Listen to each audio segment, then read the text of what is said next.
It's the Orioles on Masson, and we welcome you to Birdland. A little bit cooler, but not that much. Tonight for Game 2, it's the Rockies and the Orioles. 2 of the 3 games set. The Orioles trying to secure another series win with a victory tonight.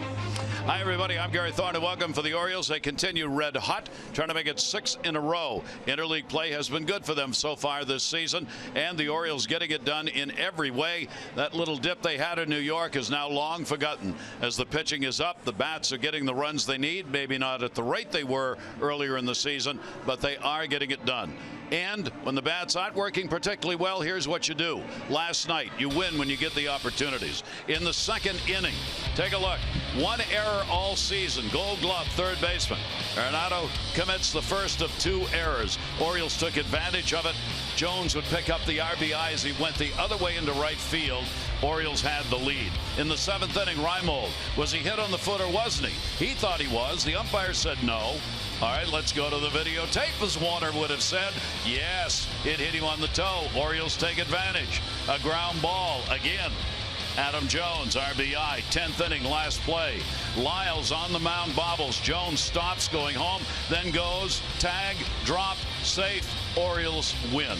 That's an opportunistic victory for the Orioles. And Jim Palmer, the left of that, goes to Gallardo on the mound. Well, yeah, he's a veteran pitcher. They want to be a 3-year deal. They end up for substantial salary, $11 million a year for 2 years. They get a guy that won 13 games, has arm problems. They rebuild his shoulder to rebuild his confidence. And Dom Chidi and Dave Wallace basically said, hey, you got to throw some strikes, and he has the ability to do that. And that's kind of seized it right by the neck, and did it the last 2 starts. That speaks for the staff. Yeah. I mean, the staff's getting it done. Well, if you look at right here, look at this graph. So there's before the All-Star break. Now, the Orioles are at first place, so things are going well. But again, they're scoring over 5 runs a game since then. Look at the 2.15 run difference. All of a sudden, the base, the batting average and balls in play, the whip's gone down. I think the most important thing, Gary, is you look, with the bullpen, you figure, okay, the Orioles have, one of the top 3 bullpens, and they just got O'Day back. But all of a sudden, keep talking the last couple of years about, 5 innings would be 15 outs. Let's get 17, 18 or whatever. So hopefully maybe it'll get better. And the guy pitching tonight, has got a chance if he wins tonight. He's pitched and I pitched with some great staffs. 4 of the best games I've seen pitched, 7 innings, 1 run. And it all really started, again, after the Orioles had that, the 4-game losing streak. And all of a sudden in New York, he steps up, he beats them, and they've won 4 games after that, so 5 in a row. And because he likes his uniform and didn't tear it up, didn't cut it to pieces, he's got an opportunity to pick up his 15th win. He would be ahead of Chris Sale.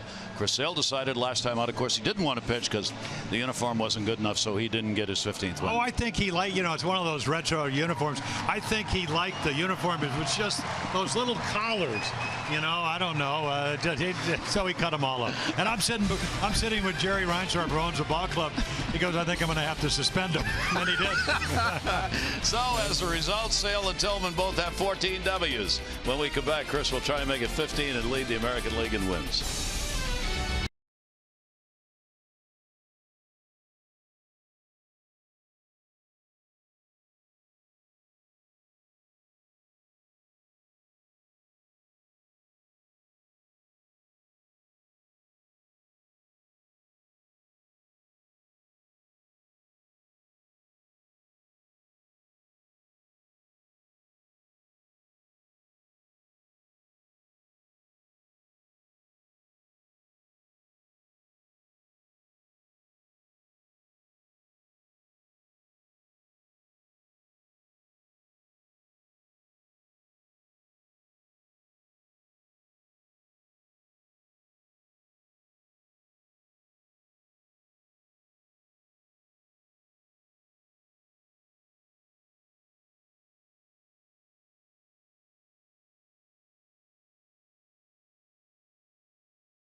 Orioles baseball on Masson is brought to you by Southwest. Transparency, low fares, nothing to hide.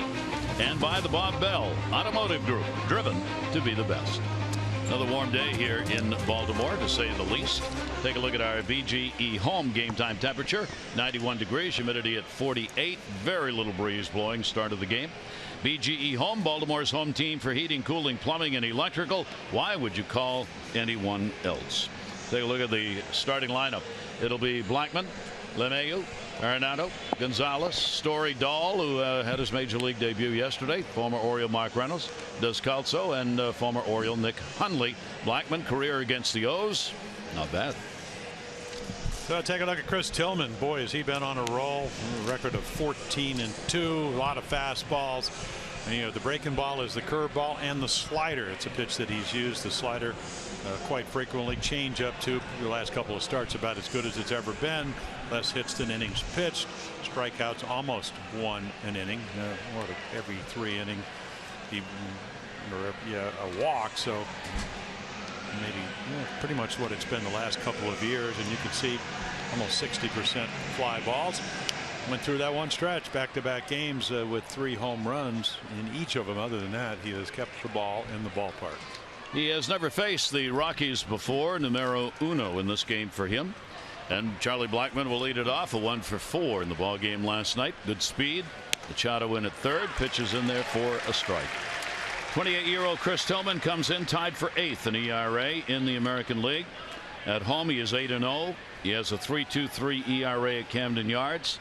That is the 10th best home ERA for a starter. Off-speed pitch will miss, and the count will go to 1-1. Chris has improved in so many categories, which is obvious by that record that he's put up of 14-2. 1-1 delivery on the way, and one of those is against the left-handers. Last year they hit 262 against him. This year down to 231. Yeah, the ability, and you know, we always talk about this. You'd like to have 5, 6, 7 pitches. You really have to kind of come from Japan. It seems like that, but he's got 4 pitches he can choose from, and when they're all working like they were in New York, he got them. Yeah. And I don't know, they're going to look. I tell you what, Blackmon may like the strike zone, but he already missed a curveball because the second pitch of the game was also a strike. And this is look at where Weeder's sitting. I mean, that ball well on the corner. Take a look right here. He says it's outside. You have to understand the plate's 17 inches. The ball's about a little bit over 2. So all the edge has to do is to be on the corner. And when you're pitching well, that's pretty much, you have an inside lane and an outside lane. And Tillman's been able to stay in those lanes lately. Records the out, and with 1 away, pitch will be taken. LeMahieu had an 0-for-4 in the ball game last night.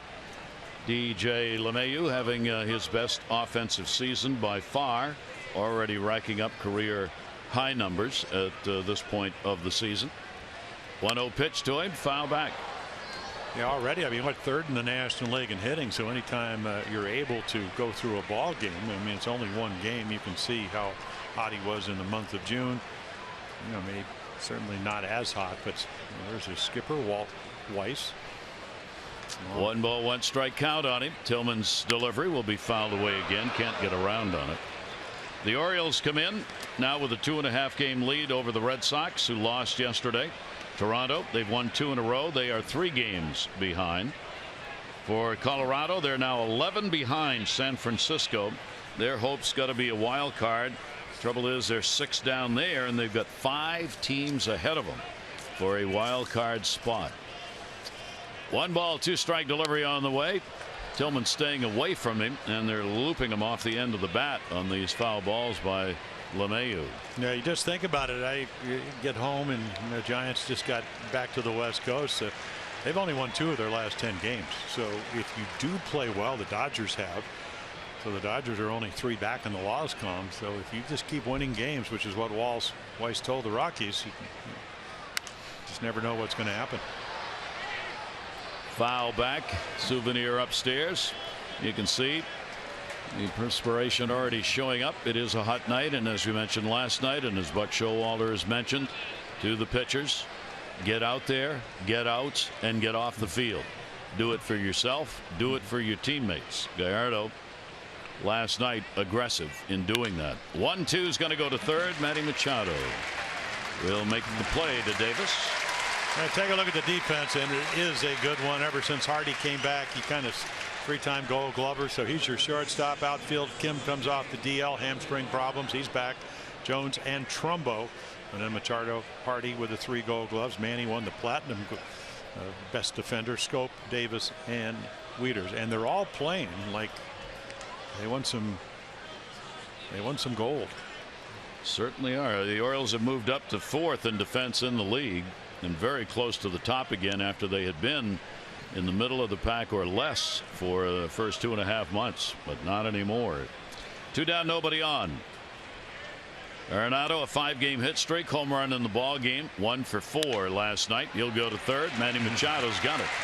And for Chris Tillman, a solid first inning. Retires the side in order. We'll check the Orioles lineup when we come back.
Certainly is enjoying it. Let's take a look at the starting lineup, brought to you by Southwest. Transparency, low fares, nothing to hide.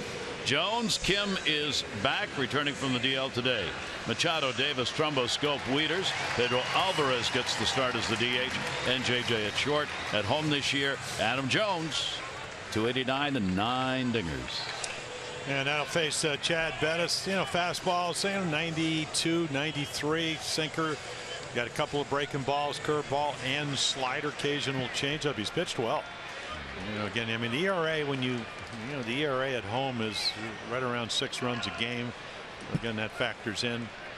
So he's done a nice job for him. Gives him a chance to win. That's what you want from your starting pitchers.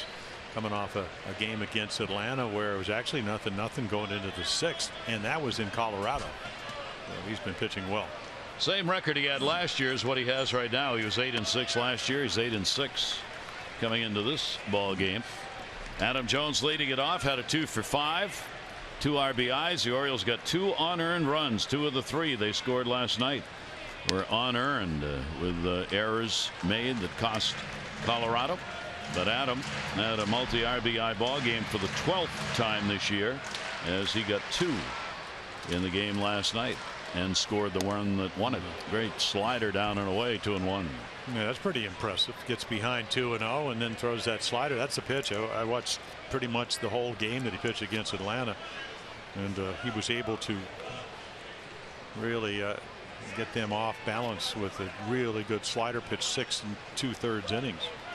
27-year-old gets one in on the fist. Arenado will make the play. Jones is retired. And the Orioles welcome back to the roster. Soo Kim will be batting in his usual number 2 spot, returning from the DL. Successful rehab finished yesterday. The Orioles get his bat back in the lineup and are happy to have it. This is why he's out. Was out. Yeah, a little bit of a hamstring strain. You can see it right there, kind of shutting it down. And of course, they caught it early, and probably it kind of prolonged it because of the All-Star game. They could backdate it 10 days, so it kind of worked in. And then, of course, Bourbon, who just got sent out. That'll go to center field. That may drop. It will. A base hit. Blackmon playing pretty deep. So Kim comes right back, picks up where he left off as he gets a one-out single here in the first inning. Yeah, Bettis is off the bat. He's going, wow, this is an out. Pretty good curveball right off the end of the bat. And, you know, if you don't get a great read, and as you mentioned last night, Gary, it's a real small ballpark. If you play deep and you don't get a good read, I mean, you can take a look right out here. So right there, he's moving. Now he comes in, maybe a little bit of a drop step. And that's all it takes.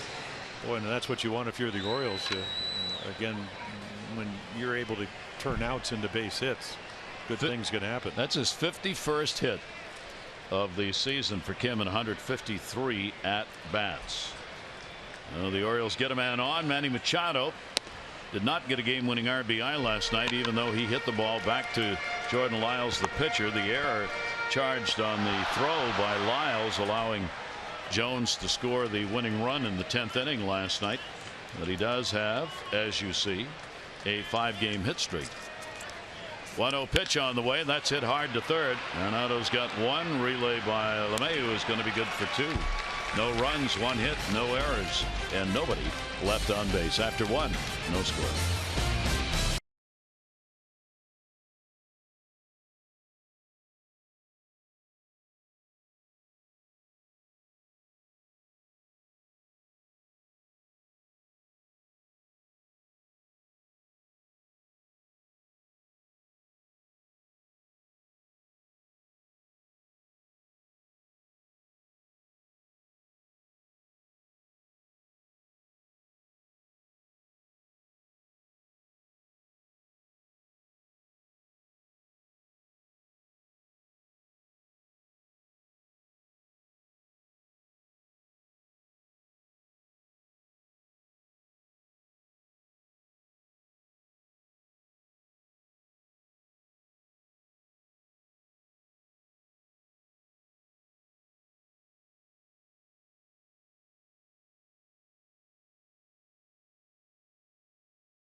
Orioles starter.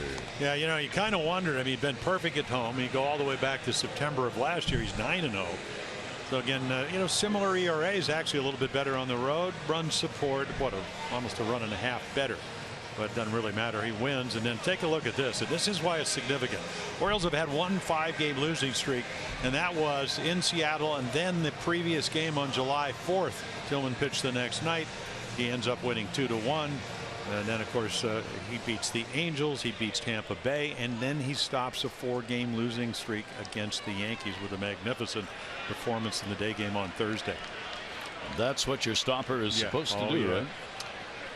Carlos Gonzalez will stand in. Gonzalez, a 7-game hit streak. Had a 1 for 3 to keep it going last night. And the pitch will be taken down low for a ball. For Gonzalez, he's gone 18 for 25. During the 7 for 18 rather during the streak. 1-0 count on him. He's up the average to .318. He is among the leading hitters in the National League. In the top 10 is 36 multi-hit games, tied for second. Yeah, you go all the way back to what maybe the 3rd week in May. He's hitting almost .360. Big bat. 2-0 delivery on the way to him is inside. Before we leave the Tillman home numbers, worth noting, this is his 13th home start. The Orioles, he's 8-0. The Orioles are 12-0 in the games that he has started at home this season. He is the first pitcher in the majors whose team's 10-0 and better at home to start the year. I mean, he's putting up some numbers that are of record-making proportions. And when he does have an off night, which is very rare, and one of those Steve Stone years, the Orioles step it up. 3-1 delivery on the way, and he gets the cut. Well, see, that's what he's been able to do. That's a fastball count. I mean, we talk about it all the time, but you're still looking fastball 3-1, and then he throws not only a changeup but a good one. I don't think you can just throw a strike changeup to Carlos Gonzalez as hot as he's been. It doesn't work. The 3-2 delivery to him, and that'll be put down the line in left field. Kim with a long run, fair territory, will put it away for the out. One down here in the second inning. Mark your calendars for Friday, August 19. It's the next fireworks night here at the ballpark. It'll be an Astros game, and it's going to be presented by the Baltimore area credit unions. Fireworks night, August 19. Tickets, Orioles.com or 888-848-BIRD. Yeah, the Astros, again, that should be a great series. They've pulled within 3 of the Rangers. They are definitely in the buying mode, looking at anything that'll help their ball club. I'm flipping channels when we get home last night, and then A's are up 6-5. Beltry, it's a walk-off. Yep. At home down in Texas. Trevor Story, the rookie who is indeed writing a great story. 27 home runs, most for a rookie shortstop, National League history. As the player whose place he took, Troy Tulowitzki, had the old mark of 24. The major league record held by Nomar Garciaparra.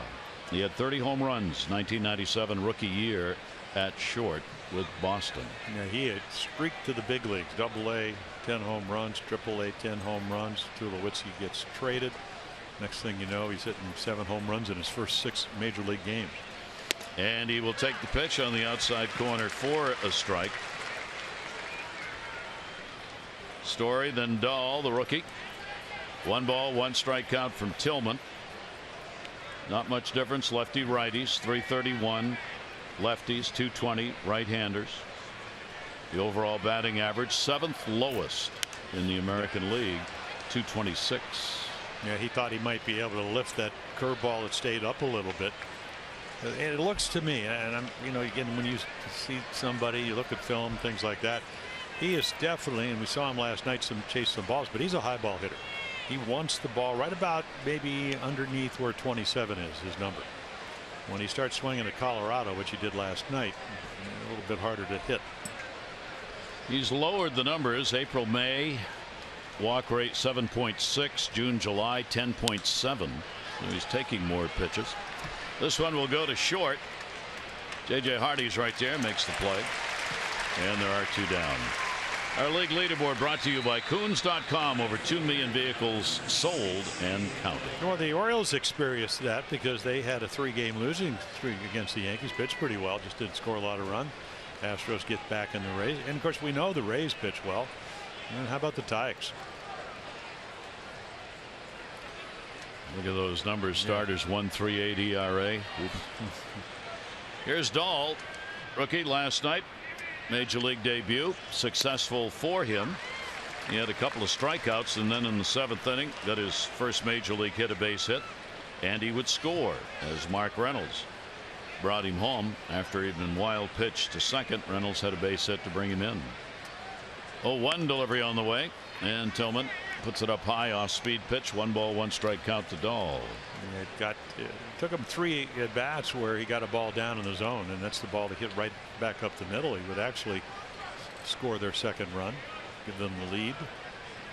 1-1 delivery on the way. That'll go to short, and he's got a base hit. So still writing the book on how to play him. Obviously, the Orioles had Hardy moved over a bit towards second. It was right where he would have been otherwise. Well, we always used to sit on the bench, and the late Mike Flanagan, who won the '79 Cy Young Award, used to say, boy, those type of pitches early in a game, you can look at all the film, and of course he comes right out of Triple-A. Those are information pitches, because that wasn't a bad curveball, but you saw how he waited on it. Gonzalez did that off of Gallardo last night, so you learn. And in the next time, of course, if you're going to give up a base hit, 2 outs, nobody on, that's when you want to do it, but you learn from those type of pitches.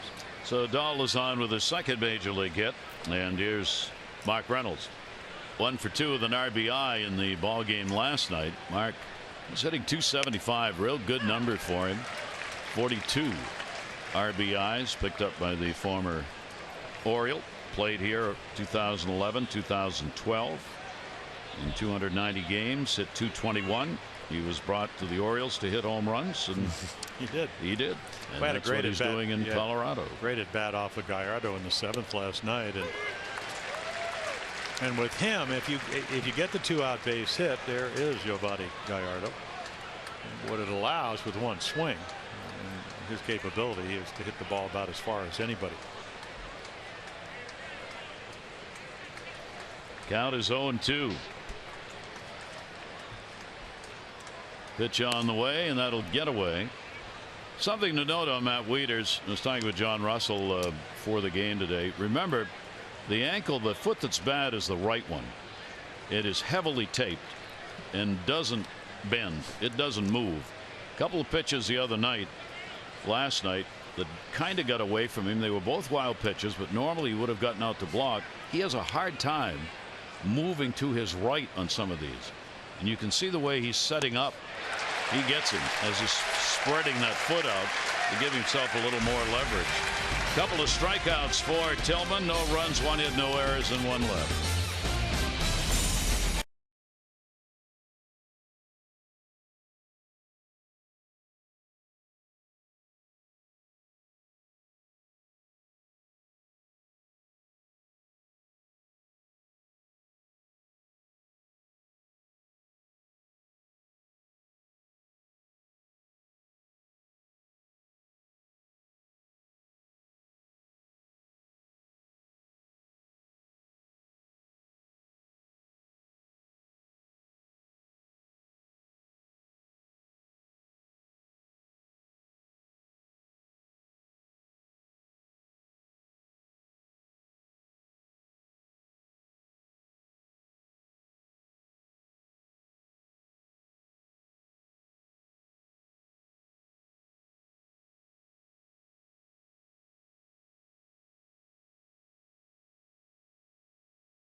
From Silver Spring, 500 for being selected, 500 more for every Orioles home run hit tonight. Play Home Run Rich's Scratch House, win up to $50,000, or enter non-winning tickets for a chance to be the contestant of the game. Visit mdlottery.com/baseball. Orioles, Chris Davis, Trumbo, and Schoop due up here in the 2nd inning. Chris with the 0 for 3 in the ball game last night, extends the 0 for to 0 for 21 right now, and he just wants out of that hole. Bettis will get the pitch in for a strike. There you see 22nd home run coming in the final game before the All-Star break. 0-1 pitch to him is going to be up and in. Yeah, the amazing thing is a little bit under 200 at home, 9 home runs here, but only 190. It's such a great place to hit. 1-1 pitch to him, breaking ball. For the Rockies starter, Chad Bettis, last 8 starts, Rockies have won 7 of them. He has faced the Orioles only once back in 2013 here in this ballpark. He gave up 8 runs in 2 2/3 innings, but only 2 of the 8 were earned runs. Yeah, 2nd round draft choice out of Texas Tech. He really didn't pitch well in college, but he's worked his way up. Always a starter. That's that way you really get the experience, learn how to pitch. 3-1, and he walked him. So Chris Davis, as he's done all season, throwing 3 passes, number 56, 4th most in the league. You won't pass on this, though. August 21st, 25,000 fans, 15 and over. Astros game are going to get the Crush Davis bobblehead. This is a great collector's item with the Orioles slugger, superhero alter ego, trusted sidekick Samson. Going to be obviously an instant collector item. Go to Orioles.com for tickets. That's Saturday, August 20. Orioles get the leadoff man on. And the pitch will be taken by Mark Trumbo for a strike. Trumbo 0 for 3 in the ball game last night. He has faced Bettis before. Orioles have 5 in the lineup who've seen him in that one game he pitched. Trumbo went 0 for 3 against him in another ball game. 0-1 count. And that one on the fist. Dahl will come in and put it away, and Trumbo's retired. Yeah, just 92, a little late movement. The one thing about Chad Bettis, you're never going to accuse him of not throwing strikes. He has not walked over 3 in any of his starts all year long, so he's a strike thrower. I really like that. He's not young, 27, but young as far as experience was. 17-17 is his major league record. That's his overall number. Be the 78th game he's pitched in the majors and the 49th as a starter. Jonathan Schoop, 3-game hit streak, had a 2 for 5 in the ball game last night. He is out in front of the off-speed delivery. Yeah, so in his last game he threw 52 fastballs, 19 of those pitches, and he mixed in 11 sliders and 5 changeups. So talk about Chris Tillman being a 4-pitch pitcher. Chad Bettis against the Braves was exactly that. 0-1 delivery, and then comes back with heat at 92. Schoop hitting .312 here at home. .280 on the road. Jonathan having a good July, hitting .289. He's had 4 home runs this month. And on the Orioles for the month, that is second only to Trumbo's 7. 0-2 delivery, runner at first. Pitch will be taken inside. And a 1-ball 2-strike count. Outfield has moved in a little bit. Blackman particularly in center. I mean, he's still deep, but maybe a step or 2 in from where he'd been playing. They play Schoop around to right in the outfield. He laces it the other way. It'll be a foul ball. 1-2. Well, there you go. And that's from the 6th placed hitter. Again, young pitcher. I don't know if that's by chance or maybe young, you focus. Everybody talks about one batter at a time sometimes. I think when you're young, you're already thinking, what am I going to do in the 4th inning? But you got to get there. Yeah. We're only in the 2nd. And that defense is great as long as you don't hang a slider, which is what he just did to Schoop, and he got a little bit fortunate there. 1-2 delivery down to third. Schoop will stay, and the count will stay. Orioles, after their 6th win in a row during this 5-game win streak, they've outscored opponents 22-9. And you saw the ERA during the 5-game streak at 1.37 for the starters. So the bullpen, right where Buck Showalter would want it to be. It is rested. You can call on just about anybody out there with the starters giving the Orioles some length. 1-2 pitch. Scopey again will foul that one off. Yeah, you would think Jeff Bridich comes in to run this organization, but if you're Steve Foster, Walt Weiss, Steve the pitching coach, you would think Bettis would be the type of guy that you would want pitching in Colorado because he can throw ground balls. I mean, he comes into this game pronounced ground ball pitcher. 196 balls on the ground, only 85 in the air. 1-2 with Davis still on at first base with that leadoff walk. And there's the changeup. The changes for the Orioles today. Ubaldo Jimenez came back from paternity leave, so he's available to pitch. There he is. His role not clear whether he's going to the bullpen or he may be the starter in Minnesota Thursday. You've seen Young-Soo Kim, who's came back off the DL, playing in left field tonight, and Julio Bourbon, as Jim said, was sent down. So was Dario Alvarez last night. Yeah, Alvarez gets the big double. Bourbon laying down bunts, doing all kinds of little things. You don't forget those type of players or what they're able to bring to the table. We await on a decision. No announcement yet on a starter for Thursday in that makeup game in Minnesota. Schoop, 2-ball 2-strike count, working Bettis here. That one in the air to right. Gonzalez, a long run, won't get there. Second baseman LeMahieu will. in foul territory for the out. So Davis stays at first base, and there are 2 down. Matt Wieters coming up. That had the 0 for 4 in the ball game last night. For the Orioles offense, they are 3rd in average, 4th in runs, and continue 1st in home runs with 148. On base percentage still among the top 5. Up the middle and handled. That's why you put a shift on. Story was right there to haul it in. No runs, no hits, no errors, and 1 left on base, 2 complete.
To you by T-Mobile. Open our Major League Notebook. To our East Winds page, the Blue Jays have won 5 of their last 7. They're looking to go a season high 13 over if they can get a win tonight. Last 3 games, Red Sox bullpen has failed them. 10 runs, 8 2/3 innings with that 10+ ERA. Yankees, they've won 7 of their last 9, and their starters have gone 6-1 in those 9 games with a 1.75 ERA. Yeah, finally listening to Larry Rothschild. Yankees, of course, are. I mean, it would take a miracle for them to get back in this. They're 7.5 out. Trouble is, of course, they've got Boston, Toronto in front of them, and the Orioles on top. Descalso will lead it off, and he'll take it for a strike. Daniel Descalso, the DH, 1 for 4. He has done very well playing the Orioles. Thank you. He is 7 for 15 in his career, and all those games played in this ballpark.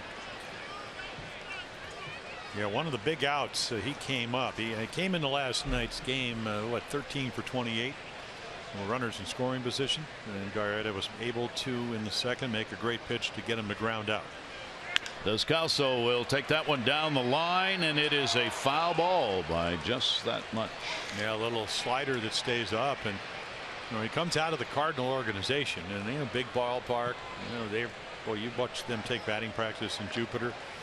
Again, in Colorado, the ball flies, but it's a huge park. So again, that approach will work. Again, he misses a double by a couple of feet. They average over 6 runs a ball game, about 6.2 at home, 4.2 on the road. ERA 6 at home, 3.8 on the road. Numbers you'd kind of expect from a Coors Field team. That one's going to be a base hit into right field.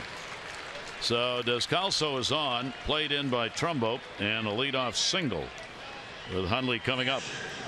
Show off those photography skills and tag all your best Orioles related photos on Instagram with the hashtag #IBackTheBirds. Masson Orioles could repost your photo and hook you up with an autographed baseball. That's hashtag #IBackTheBirds on Instagram.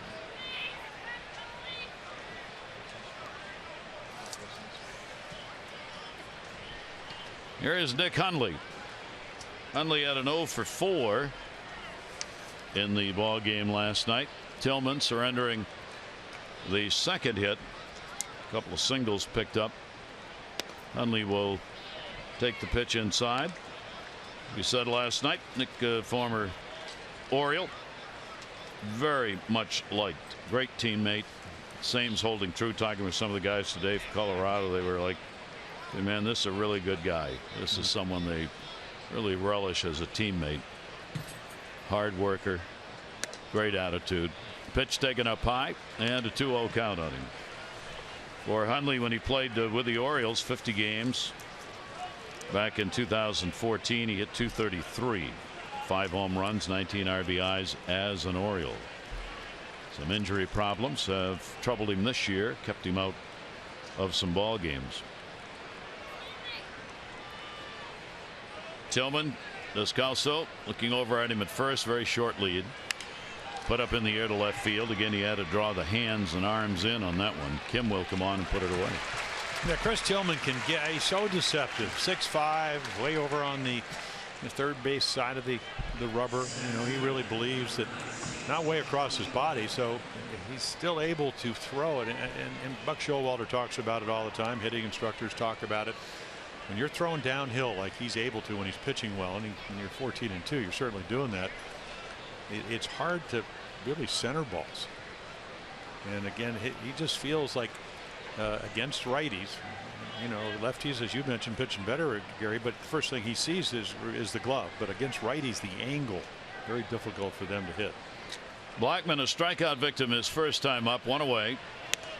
Blackman will take it. Well, Tillman's improved against right-handers even more than left-handers. Last year, right-handers hit .271 against him. That's all the way down to .220. I mean, that's a 51-point drop. That's an amazing decline in average. Well, I think he had some knee, hip problems, right side last year. You know, he won 11 games, and he had to, win 6 or 7 in a row to do that. He had last year was a roller coaster ride as far as wins and losses. What, he had a 6-game losing streak, 7-game winning streak. Totally different pitcher this year, and it started with his workout program. Zach Britton, Miguel Gonzalez, early November. Didn't like last year's results. 1 ball, 1 strike count. Runner goes. Blackman reaching, trying to protect. He wanted to put that in the hole into left field, as the Orioles sent J.J. Hardy over to cover second base. So he was trying to punch it into left, couldn't quite get it. Now you figure, strike thrower, but Descalso, who doesn't steal a lot of bases, stole 6. But again, it's a quality pitch, hard to get to, right on the corner. Descalso back to the bag. More of a hit and run and hit on that one. 1-2 the count on Blackman. Runner not going, and he will foul that one back into the seats. Yeah, Charlie Blackman, he looked like Chris Tillman jumped at him. You can see how he sprays the ball. Last 2 years, 16, 17 home runs, high .280 batting average, 43 steals last year. So pretty good player for the Rockies. Tillman, the 1-2 count. Blackman working him here in this at bat. .284 the month of July for the Colorado leadoff batter. 1-2 delivery. Runner stays. Swing and a foul tip. Bouncing off Wieters, and the count will hold at 1-2. One of the other numbers for Chris: 4 straight starts with a win, 7 innings at least in all of them, fewer earned runs, 1 or fewer, and 5 or fewer hits. No other Orioles pitcher has matched that since this ball club came to Baltimore in 1954. That combination of numbers. 1-2 delivery. He got a hold of that right at him. It'll fall in. Trumbo will play it in, and down to second base goes Descalso, as Blackman will get a base hit to right field. Mark may have had some trouble picking that one up. Yeah, he says, I'm doing the best I can. He's a first baseman. He's a DH. Again, it's the changeup just stays up enough, and then I think also the ball has a little topspin. So if you don't pick it up right away, you don't want to play it into a double. And you could see how close it is to him. Actually hits his hand before it hits the glove. And again, he knows. You could see he's saying, if I got a better jump. But I don't think anybody expected a gazelle. No. And again, he does his work. It's all you can do. Try to be the best you can be. So now DJ LeMahieu gets the RBI chance in a scoreless game. 3 hits for the Rockies. LeMahieu grounded out his first time up. Big cut. Take a look at our Express stat. Express Care, a LifeBridge health partner. For locations, visit whywaitinther.com. So all of a sudden he just went to the maybe a little extra mode. That pitch in 94. LeMahieu with an 0-1 count. Colorado 1 for 3 last night with runners in scoring position. LeMahieu will take it, and it is there for a strike. Well, you mentioned it last night. I mean, they went up a point, up to 280 with runners in scoring position, so they are the best hitting team. But LeMahieu, 3rd in average. Take a look right here. I mean, again, this good fastball, but only 264 in these situations, and he gets frozen on that fastball up and in. 0-2 the count on him. 1 down. LeMahieu goes after it. That's when he wanted. Fouled it right straight back. He is 3rd in the National League in batting average, starting the day at .325. He's had a career high 34 extra base hits on the season. A big part of this really good offense. And boy, did they play. I mean, Adam Jones really playing shallow in center. Big gap in left center. Adams moved around to right as well as in. 0-2 the count. LeMahieu will take it. It is down low, blocked by Wieters. Runners stay. Nice play right there. Slider trying to get him to either swing through it, maybe hit a double play ball. Yeah, when you don't know guys as well as you would in the American League East, you look at film. You decide how you're going to play him, how you're going to pitch him, and of course, depending on your stuff, that can change in the course of a game. But it looks like Tilly has his plus stuff today. 1-2 delivery on the way. LeMahieu will foul that one away. So some pretty good at bats early on here. Look at that pitch count. It's already up to 46, and only 7 outs have been recorded. There've been a lot of foul balls early here on this Colorado offense. Well, 33 strikes and 13 balls, so it's not like he's wild. You're right. Again, they're just battling. LeMahieu, 1 ball, 2 strike count on him. Descalso, the lead runner. Blackman on at first. Good speed on the bases.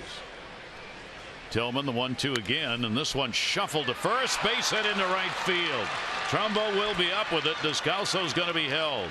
Gets it into Davis, so they do not get a run out of it as Trumbo charged, but they have loaded the bases with 1 out.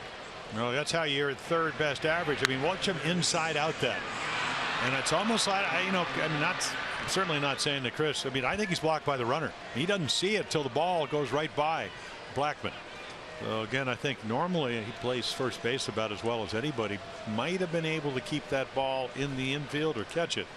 That's got screened by the runner. So a dangerous situation and a big early moment in the ball game.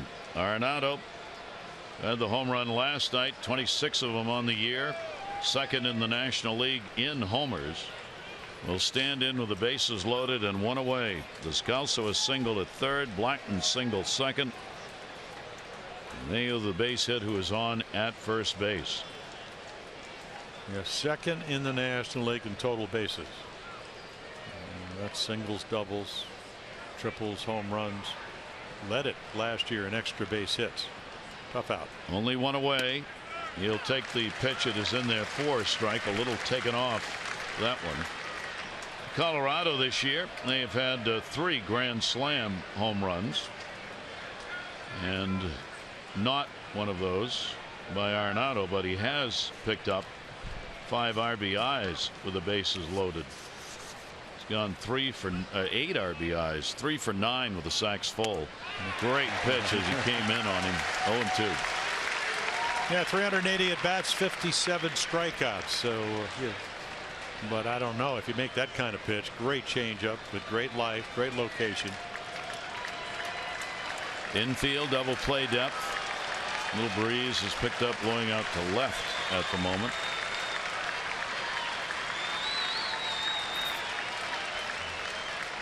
Arenado down on the count 0-2. Pitch to him will be popped up. Manny Machado Infield fly rule. 2 down. Now take a look. You know, you'd like to get a strikeout, and looks like he's going to do that. Perfect low and away fastball. Great changeup, and then a hanging changeup, but it's inside. And again, I mean, he's going to have a big swing, but I think he gets fooled by the fact, and you could see out in front. So again, 3 strikes when you need it.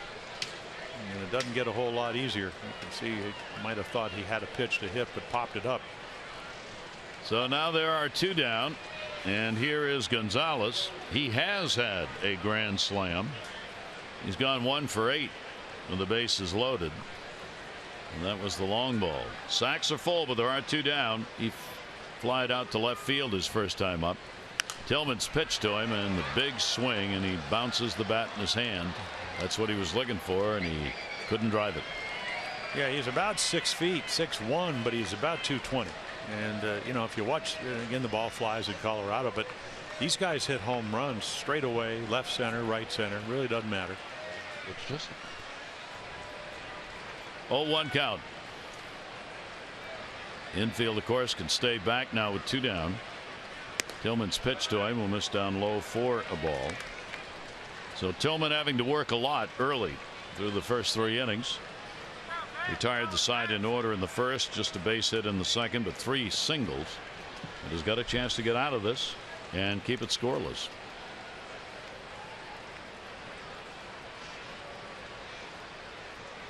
One ball, 1 strike delivery on the way. He'll take it for a strike.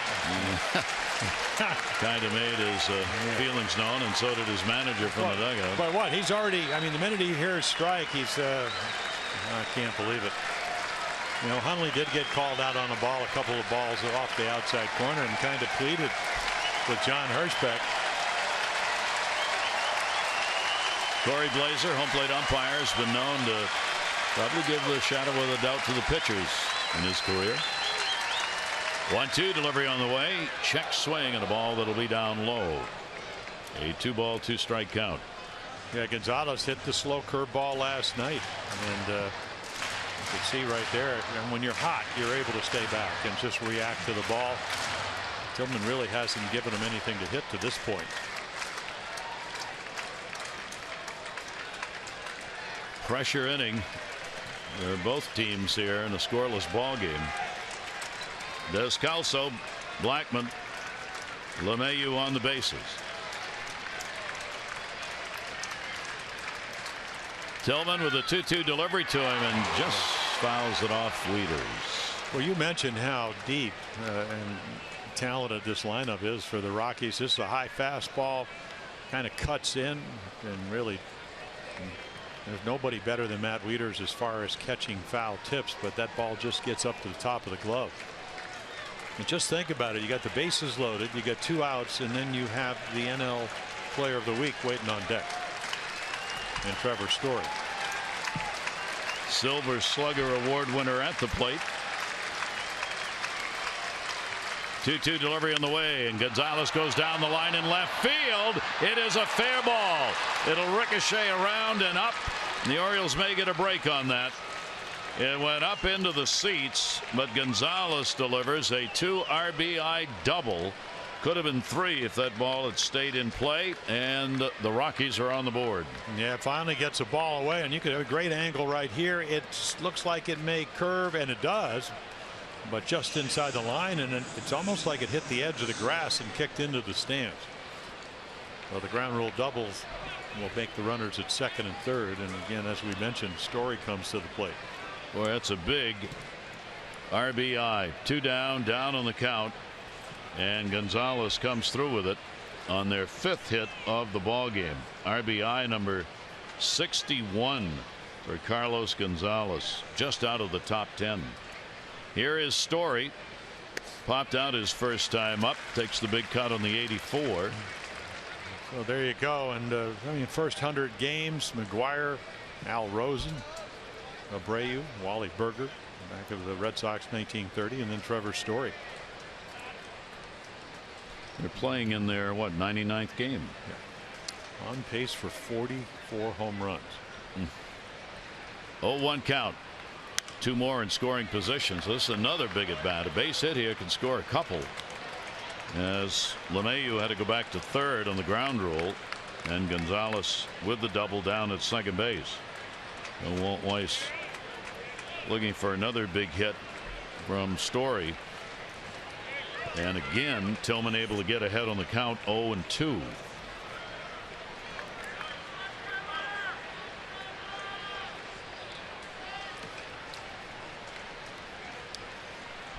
The look over to third and the 0-2 delivery. Story will take that one way up out of the strike zone. Yeah, overthrew it a little bit. Yeah, when you're a starting pitcher, you never ever know when your jam is going to come. When you're hopefully it's only one. But this is definitely it here in the third. 1-2 the count. Starters galore on the bench watching. 1-2 delivery on the way, and that'll be fouled off. So reaching and more protecting on that than anything else. And Story holds the count at a ball and 2 strikes as he makes the run for the National League Rookie of the Year honors, and certainly will get a lot of consideration if he continues the rest of the year anywhere near where he is at this point in time. Tillman with the 1-2. And again, that pitch count climbing. Well, they've done a great job, and we talked about it, of just flicking pitches away. You know, been a couple of soft hits, maybe a ball that Trumbo could have caught, didn't get a good read. But you know, their hitting instructor Blake Doyle actually played in the Oriole organization. Has got to be happy. I mean, you got the guy with 27 home runs actually choking up and trying to make contact. 1-2 delivery, and he does. Base hit into left field. LeMahieu will score. Gonzalez will score. Throw will come into second to hold him to a single. So 4 2-out RBIs here in the third inning, and the Rockies have a 4-0 lead, and Dave Wallace will head to the mound. Well, again, that little flick foul allows him, and this is a hanging changeup. You don't see Chris Tillman make this kind of mistake very often. And then again, you got a very talented rookie. Boy, watch him get right on this, and he just smokes it. And again, you're lucky that ball didn't go into the seats. So a little talk here, and there you see this inning. 33 pitches have been thrown by Chris Tillman. Story gets RBI 70 and 71. He is 5th in the National League in runs batted in as a rookie, and of course leads in home runs with 27. And he gets it done again. That's 4 runs in the inning, paced by 1 double and 4 singles. 2 away. Here's David Dahl. He had a base hit his first time up. Runner at first, 2 away. And Tillman steps off. And Chris with that 3.18 ERA coming in. Rockies have already bested that. And going for the long ball was Dahl. Yeah, I don't think that Dave Wallace went out there for any other reason than just to give him a little bit of time off. You know, he knows Chris. Chris knows Dave. But hey, get out of the inning. Like we said, when he has had what for him a bad start, the Orioles have rallied to the cause, and they're going to have to do that again tonight. Runner goes, fouled away by Dahl. So Walt Weiss putting some people in motion here in the ball game. Yeah, nobody ever runs on Tillman. I mean, it's just unbelievable. One stolen base all year. Seeing a little National League baseball. It used to be a hit and run, run and hit kind of game, and Weiss has done that twice in the ball game. Neither time effective. 0-2 the count again, where Tillman's been so often this inning. That ball's going to be blooped. Scope makes the nice catch. 8 batters come to the plate here in the third inning, and 4 of them cross as the Rockies take a 4-0 lead.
West.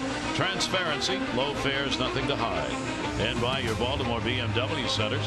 Visit BaltimoreBMW.com today for exceptional offers. Looks like he's pitching in Seattle, doesn't it? That's the kind of floral fauna you see in the great Northwest. Yes. Mr. Palmer, if you ever see him out there trying to do that in front of his statue, just tell him to move aside and you'll be able to get the picture of the statue. Yeah, we haven't done, we're going to wait for cooler weather, but Yeah. do some of our openings like we did last year in center field. That's how that whole story. It's not like I was just kind of wandering around. We were going out there to work. Of people. Yes. Oh, I understand. Well, even if you were, that would have been nice. Young man, I was sitting on my couch listening to you chortling when you told that story. Because it was a much like fabulous story. We're just going out there to work, and a woman's taking a picture, and you said, well, maybe Jim's want to be. No, get him out of here. Well, we don't need him. Well, the best part was you'd gone into the form of the statue. You had taken the pose. You had the leg up, the glove, and the arm. You were ready to go. And she said, "Get out of the picture." I know.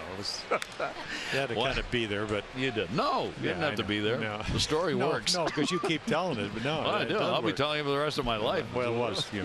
I actually, you're left-handed, but you did the same pose. Yeah, I did, but not nearly as effective. I have that on my iPhone. Wasn't nearly as effective, however. A 2-ball, 2-strike count on Alvarez. So Bettis, he gets a little bit over 6 runs a game. So the Rockies are well on their way. The Orioles need to.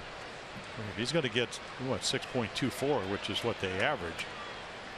You're going to win some games. Yeah, Orioles better get to work. Well, he is. He's 1-8. And there's a ball. He got him as Alvarez is called out. It looks to me that he's not. I mean, 91 is the average fastball in the big leagues now. That's those starters and bullpenners. That ball's pretty much right down the middle, and I think Pedro might think it's low. Again, we'll find it out. You can't take that pitch, but he does change speeds, and he does have 3 other pitches to go with it. And it's nice to have a 4-0 lead. Mm-hmm. It does allow you to relax, especially if you're a young pitcher. J.J. Hardy. Hardy's back in Hardy mode here in the second half of the season. As the month of July, hitting .343. 1-0 count on him, and the pitch will be in the outside corner for his strike.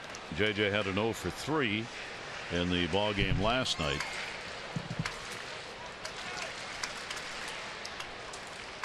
Bettis working in a hurry.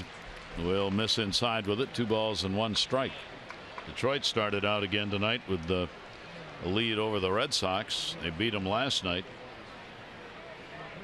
and are ahead early on in that one tonight. And close, but it's going to miss outside. Doubleheader today. First game, Cardinals beat the Mets by a score of 3-2. Jericho went 1 for 4, a couple of RBIs in that one. Syndergaard 2 runs, 7 hits over 6. There's Hardy. He's got one that'll take a hop to the wall. Dahl over to get it. Hardy on his way to second, and he is in with a double. Yeah, Bettis tries to hit the corner. JJ's he's got an open stance, but he's off the plate. But if he gets this, all of a sudden we've seen him healthy. Again, shoulder problems last year, couldn't really get to these pitches, and then the broken foot, missed 7 weeks. But boy, that's right in the happy zone. And the Orioles are looking for base runners, especially out in scoring position. So JJ is on, and that will bring up Adam Jones. 1 down. Orioles pick up their second hit. Kim had the other in the first inning. Adam grounded out his first time up. Adam will look for an RBI. Pitch to him will be taken inside for a ball. Well, you think second time through the lineup, the numbers do go up. 257, 307, 318. Now you got to factor in some of those games were pitched in Coors Field where batting averages are up. You can see the runner in scoring position number. Orioles were 1 for 9 last night in these situations. Getting out of the way, DJ Rayburn. Our Maryland Life Casino inside the numbers as Adam hit the 100 mark in hits last night. A pretty select company there. And of course, those 3 other guys are in the Hall of Fame. 9 consecutive seasons with 100 hits for Adam Jones. 1 ball, 1 strike count. Hardy off second. Got fisted on that one. Pushes it foul. Well, he can pitch righties in because he's got a nice command of his fastball. 2-seamer running in on the fist. And then, of course, when you do that, hitters will look there, and then makes the breaking ball a little more effective if you command it down and away. Adam hit .281 with runners in scoring position last season. This year, almost exactly the same, .284. That ball down low. Hundley puts the body to it, and a 2-ball, 2-strike count. J.J. Hardy getting a pretty good secondary lead out there. They're not trying to hold him tight. LeMahieu, the second baseman, moves over a step after the last pitch. Well, you got Reynolds way off the bag at first.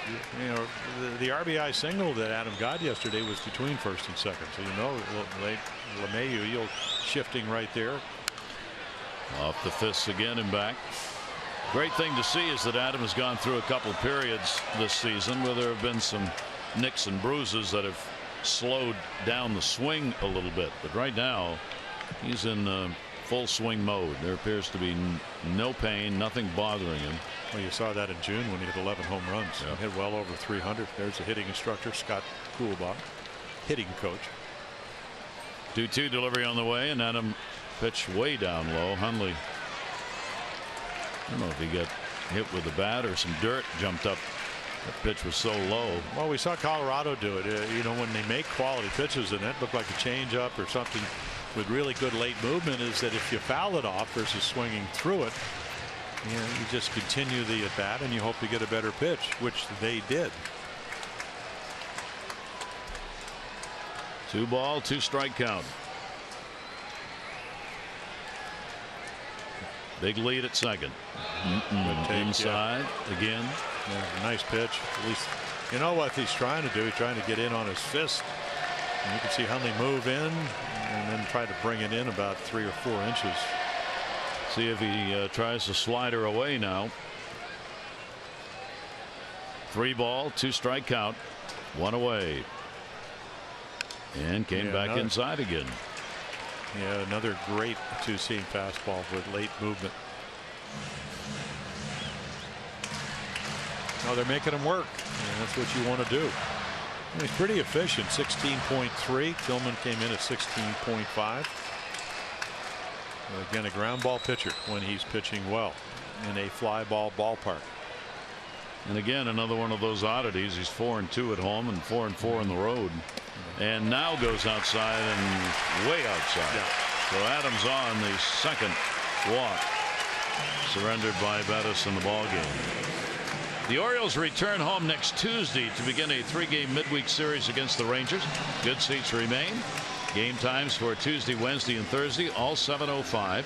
On Thursday, August 4, don't miss your chance for a special Birdland social pregame event. Exclusive Q&A with Darren O'Day. Details go to Orioles.com/Birdland. I was listening to his pregame interview with Rock Cabato. He said, I don't do social meeting as much because I'm really not that interested. I'm his kind of guy. The pitch will be taken outside for a ball. Kim delivered a single his first time up. I think Darren and I will just do a lot of non-social media. It's a whole new event. Well, non-social media. Yeah. You just want to come and talk to us about something else. We'll have the. It's great. Yeah. We'll come up with a title for your. Start a whole new company. Young-Soo Kim 2-1. Ground ball's going to go to first. Backhanded by Reynolds. He'll go to the bag. He thought about second base, but he would have had to throw him right into the back of Adam Jones. And Bettis is having heart palpitations right there when he saw that. No. I'll just take my out. Made a good pitch. Of course, Kim's trying to hit it into right field. I mean, it's a tough play. Short hop, and then didn't have the ankle. So it's kind of a wise play. You see again, if you're holding a runner, there's only buddy on. That's a single into right. Yep. Because it was first and second. So now you need a clutch hit, which is what Colorado did at the top of the 3rd inning. Manny Machado into a double play his first time up. Manny 3-0-2 with runners in scoring position. Take the off-speed breaking ball outside. Hardy moves over to third base. Jones is down at second, and the Orioles with their first real good scoring opportunity, but need that 2-out RBI to do it. 1-0 count on Manny. And the 92 is up high, 2-0. Well, there you go. They present him with a 4-run lead. I mean, it's all about momentum. If you're a starting pitcher, we've talked about shutdown innings. That's what he's trying to have. He's throwing a lot of pitches to do it. And so it comes down to one at bat. Manny Machado, 2-0 count. Doesn't give in, catches the outside corner with it. Count will go to 2-1. Manny is .380 with runners in scoring position when there are fewer than 2 outs. .194 when there are 2 down. 2 ball, 1 strike count. Outfield shades to right. Manny on a check swing chopper. This can be a tough play. Hundley up and gets it. So the Orioles do not score. No runs on 1 hit, no errors. There are 2 left in scoring position. 3 complete, 4-0 Rockies.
Baseball brought to you by the RAV4 Hybrid, all-wheel drive and unexpected performance. Visit buyatoyota.com.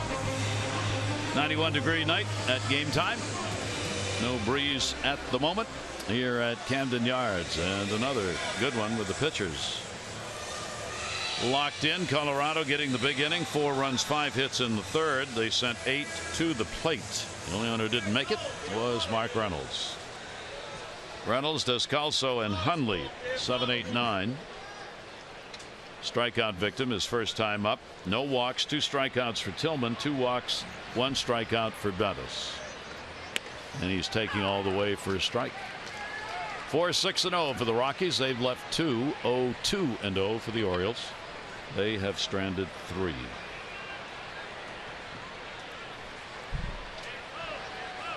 And Reynolds will watch that one away. A 1 ball, 1 strike count to Mark from Tillman. Here in this ballpark for Reynolds, only a 194 batting average for all the games he played here, with 30 home runs. Camden Yards. Ooh, that one got Wieters. Yeah, another changeup very similar to the one that Trevor Story hit for the 2-run singles, and Mark Reynolds leaves earth. He's thinking, I'm going to make it 5-0. Changeup and boom. And right off the mask. Big average for Mark coming in. 274 right now. Highest he's ever hit at the major league level is 279 first year. Down to third. That's a fair ball, man. He's got a long throw and didn't get him. Reynolds hustling down the line is going to pick up an infield single. Yeah, one of those nights, he'd make a nice catch, trying to really set himself, and then because the ball's away and the fact that he smells base hit, boy, does he run hard down the line. Well, we talked about it last night. Everybody loved him here. Yeah, he strikes out a lot, but he can hit home runs. Good defensive first baseman. Terrific guy to have on your club, and and then he just gets a gold star for hustling. Yep, and a base hit. So Descalso up, leadoff man on. 2 out of the 4 leadoff man's been on. Tillman retiring 68% of leadoff batters this year. That too better than last year when he was at 61%. Descalso started that 3rd inning off with a base hit. Yeah, he got a good slider. Tilly has used his slider, did it up in New York, but a lot of times he would kind of backdoor it to the lefties. The one he threw, Descalso was down and in, and he just dropped his bat ahead of him, singled into right field. And that one is in there, and had him tied up, and a 1-ball 1-strike count on Daniel Descalso. Yeah, so you get him out of the Cardinal organization, and he knows. Of course, Chris Tillman, who's pitching, knows he'd love to get a ball and hit it into right field. And you got a first baseman playing right in Trumbo. 1-1 delivery. Reynolds off first base. And again, what does Chris do? Right on the fist. Descalso, great years with the St. Louis Cardinals, winning seasons. Descalso, a part of it, postseason play that he got into. He's had a lot of it. He was postseason 2011, 12, 13, and 14 with the Cardinals. All of the full seasons he had with St. Louis, they went to the postseason. Last year, his first year with Colorado. 1-2 delivery to him. He'll take it, and it will miss up high. And a 2-ball 2-strike count. 7 hits off Tillman for the Rockies. So the streak that Chris had, the games where he had not given up more than 5 hits, will end. In fact, the last time he gave up more than 6 hits, you got to go back to June 25 against Tampa Bay in a game he was non-decisioned in. 2 balls 2 strikes. Not a big lead for Reynolds. He went and he knew it.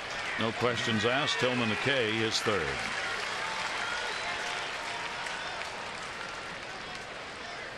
I'm going to take a look right here.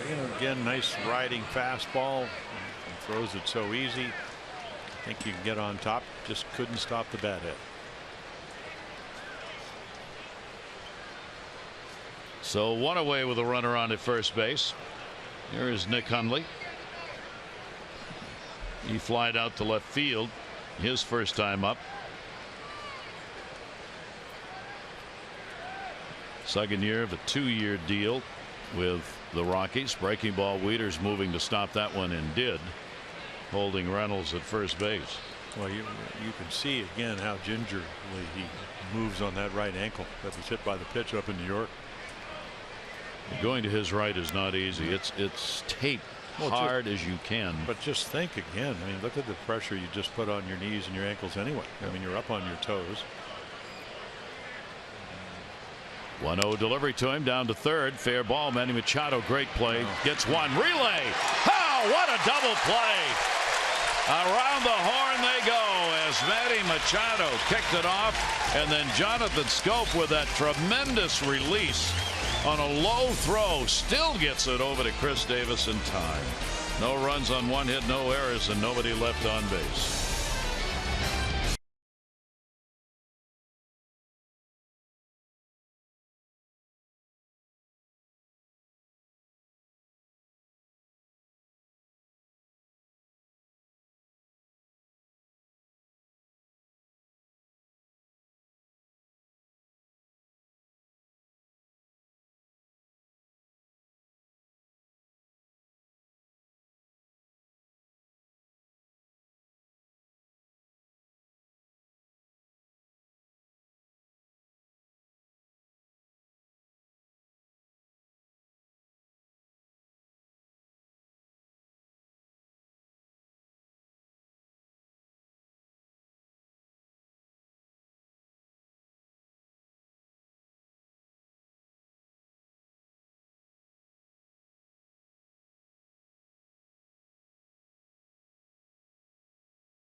Yeah, Arenado with a couple of errors came into last night's game, so his fielding percentage goes down, and then Manny right on the top. Well, he plays third base like a shortstop with that kind of range. I mean, this was a kid that came out of high school in Arizona or in California that a lot of people thought he might be a catcher and made himself into a third baseman.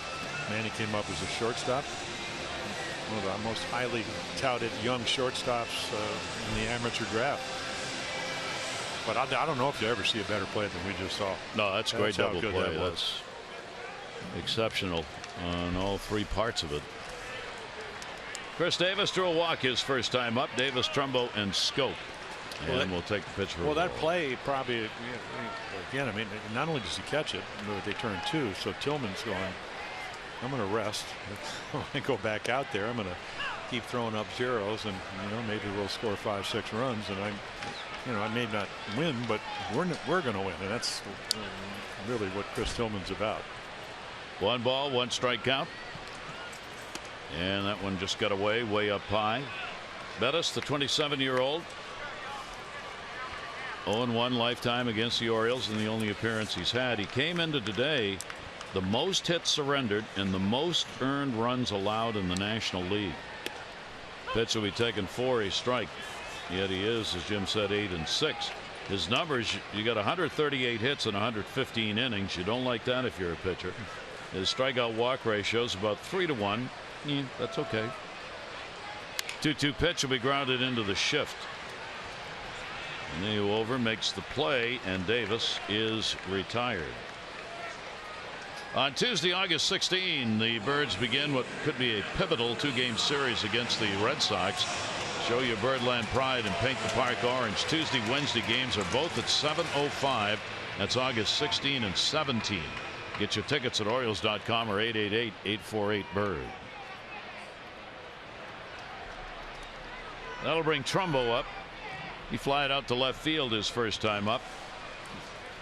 Telling you about Mark getting the start in the outfield. I was looking to see, this is 54th start in right field. I mean, here's a guy in spring training that everybody was to some degree a little worried about. Could he play the outfield at all?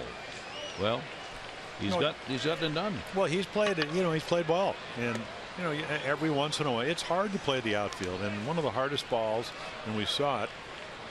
The ball that was hit out there that that was a top spin, and maybe didn't get a good read. It's early in the inning, doesn't want to play it into a double. So, but he did catch it. He throws pretty well.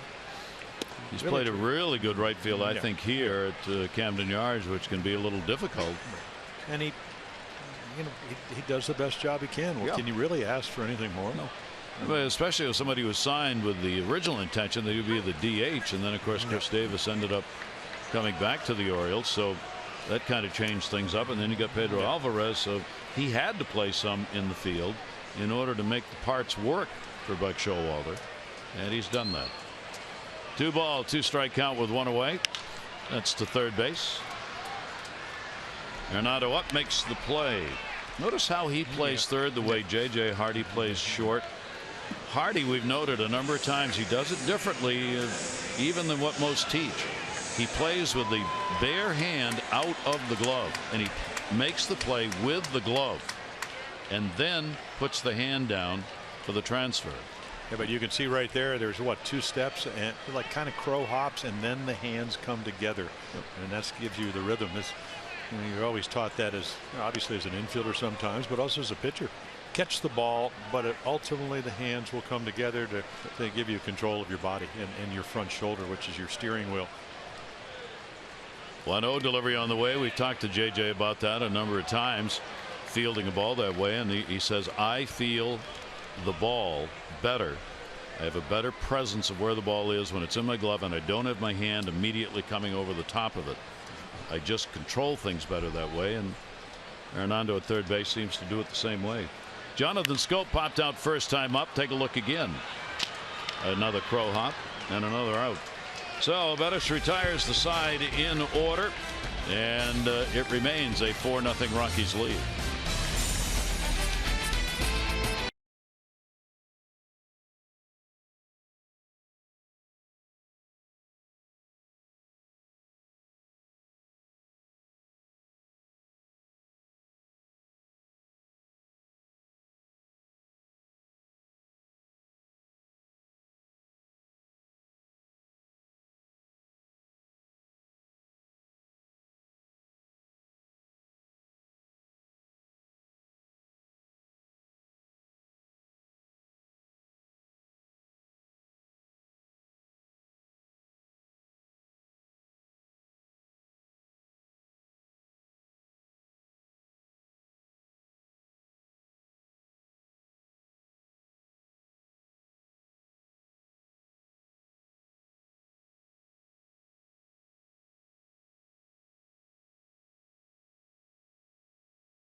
Your circuit page, the Cubs have Aroldis Chapman, of course, acquired from the Yankees, in the bullpen for tonight's game. Their bullpen 14th in Major League Baseball ERA. The Cardinals are chasing the Cubs. Cardinals can't be happy about this because Chapman has done a number on him. He's held them scoreless since 2011 against the Cardinals. 115 batters. He struck out 51 of them, 15 saves. And the Marlins, they've been shut out consecutive games, haven't scored a run last 19 innings coming into tonight's play. And the pitch will be taken for a strike. Top of the order again. Charlie Blackmon up. The Cubs with the best record in baseball, but 10 blown saves in 29 opportunities. That's a ton. It's a lot. Yep. It doesn't mean it from the closer. I think that's both your setup guys and your closer. 0-1 delivery on the way, and that'll be taken up high. LeMahieu and then Arenado due up here with a 1-1 strike count. Tillman needing to hold the Rockies now. We're in the 5th. Yeah, he was part of that 4-run inning. Took a changeup, and he's the one that hit the top spin base hit right in front of Mark Trumbo after Descalso had singled. It's the count to a ball and 2 strikes.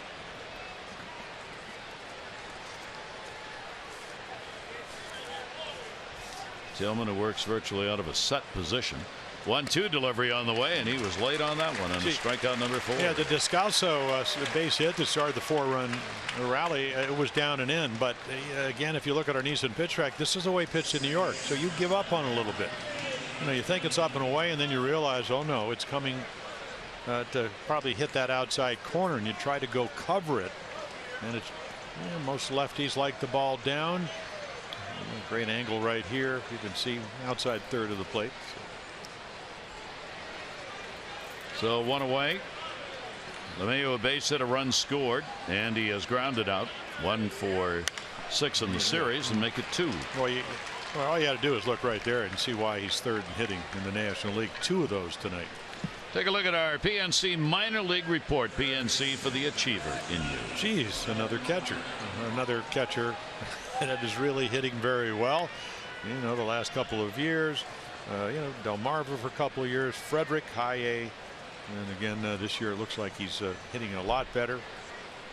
Again, you want to get closer to the big leagues. It's nice, and of course, if you're going to, we talk about it all the time, and Buck Showalter says if you're going to be an organization and catch, you better be able to throw, you better be able to block balls, and you better be able to call a game. So hopefully he's able to do those kind of things. Big guy, 6'3", well over 200 pounds. Arenado stands in. He has grounded out and popped out. Runner on at first base. That's hit number 8 for the Rockies in the ball game.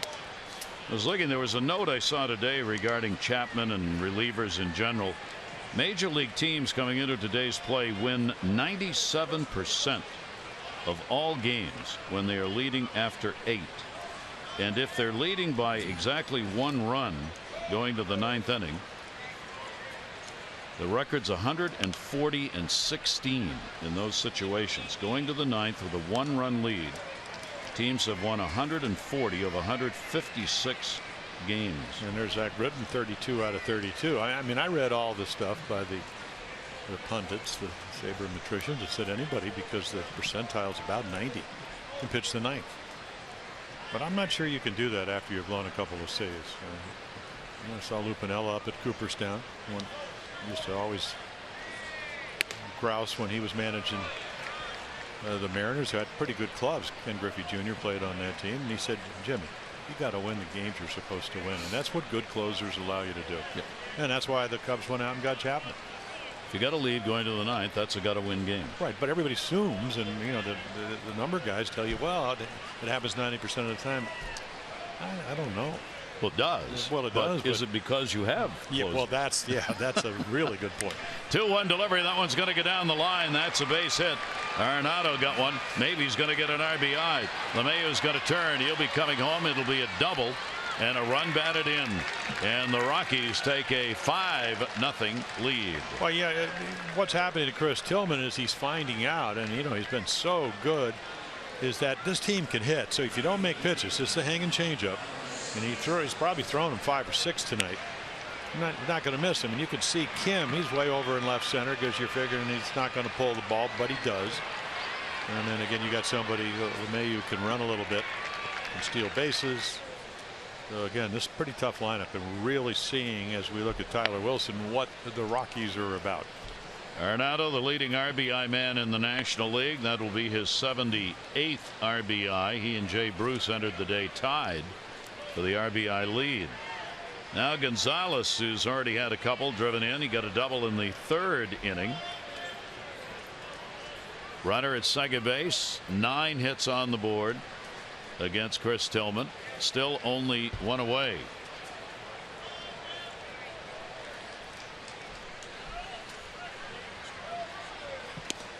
And the pitch will be taken for a strike. And you can see loves the ball out over the plate. Only one game this year where Tillman's given up 6 runs. That was against Tampa Bay, that game where he gave up season high 10 hits. On the verge of reaching those numbers in this game. Ground ball, that'll be scooped up by Davis. He'll go to first. Gonzalez retired. Arenado moves over to third base, and there are 2 away. Well, the Rockies get a run at a third, and then once again they'll be looking for 2-out RBI. The 4 runs they scored in the third inning all came with 2 away. Gonzalez and Story had the RBIs, and both had hits, a double and a single with 2 down. Yeah, Gonzalez hit a good pitch, fastball right on the corner, hit it right inside the foul line, and then Story, he hit a bad pitch from Tillman. Good for him, bad for Chris. Hung a changeup and ripped it into left for a 2-run single.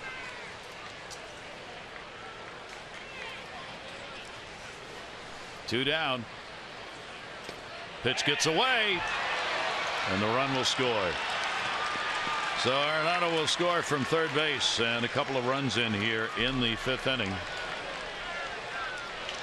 And again, we've seen this now 2 nights in a row, just with the bad right foot, not moving. Ball just gets by him. You know, last night the plays were much tougher. They were outside. But this is a ball again that he always catches. You know, if he didn't think he was catching, he probably would have moved in front of it. He just thought he'd backhand it, and it was certainly a backhandable ball. It'll be charged as a wild pitch, the 8th of the year for Tillman. So that clears the bases, and a 1-0 count on Trevor Story. And the breaking ball scooped up. Story with a 2-0 count. Chris Tillman has not had a battle like this for a while. Colorado's gone 3 for 4 runners in scoring position in the ball game. They've taken advantage of opportunities, and they've had them. They've left only 2 on base. 1 in the second, 1 in the third. Ball in the air to right field. Backing up on it is Trumbo, and he will make the catch, and Story is retired. So 2 runs, 2 hits, no errors, nobody left on base. 6-0 Rockies.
2 outs, 2 strikes, and then Carlos Gonzalez just inside the foul line.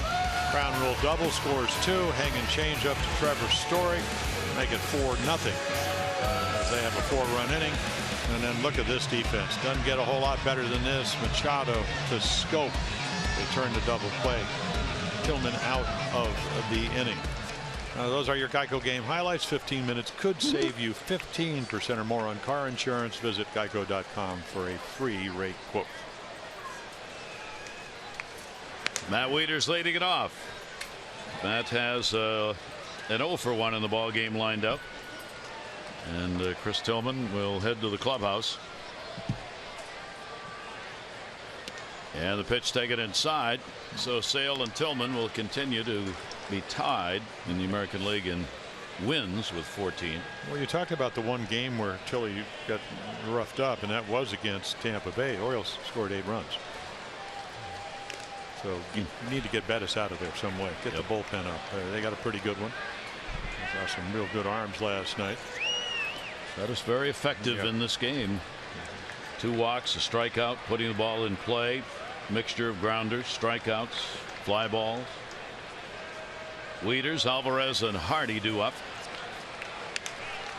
Not looking for his first hit in his last 11 at bats, with an 0 for 5 now in the first 2 games. Yeah, and the other thing is, well, he's only had 2 situations when he's had runners in scoring position, and he's able to get both of those hitters out. Kim and then Manning made a great pitch. That little number in front of the plate that Hundley threw out Machado, or the Orioles might have gotten on the board. 2-2 is in the air, second base. That'll be handled by the shortstop as they had the shift on. Story puts it away, and here's what's going on at Camden Yards. Yeah, is it hitter friendly? Well, those are the numbers. 4th most home runs. Orioles hit 80 of them at home, and run 7th highest, slugging 5th, ERA 6th, and against that's out of 15 teams. What you'd expect, I think. Yeah, pretty much. Well, everywhere you go, I don't know if I've ever seen a hitter that said I don't like to hit at Camden Yards. Now, the list of pitchers that don't like the pitch here is extensive. Very long. Yes. Starting with Sterling Hitchcock, who pitched for the Mariners, pitched for the Yankees, but he gave up a grand slam to Chris Hoyles back probably 1993 or 4, and he said, my suggestion with Camden Yards, blow it up. Don't cut up the uniforms. Don't Chris Sale it. Just blow the place up. And that was just a lazy. I mean, here, balls, day game. You think it's an out, and next thing you know, 4 are up on the board. That ball hit hard. What a stop by Reynolds. And a fine play to Bettis covering, and Mark Reynolds. Great job at first. Yeah, well, that's where they moved him. We talked about it last night. They moved him from third. You didn't have to worry about catching and throwing it right here. I mean, this is a rocket.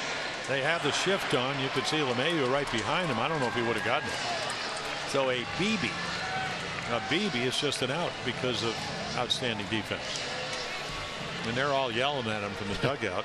Why didn't you do that for us? Well, he did. The minute they moved him across the diamond, he became a plus defender.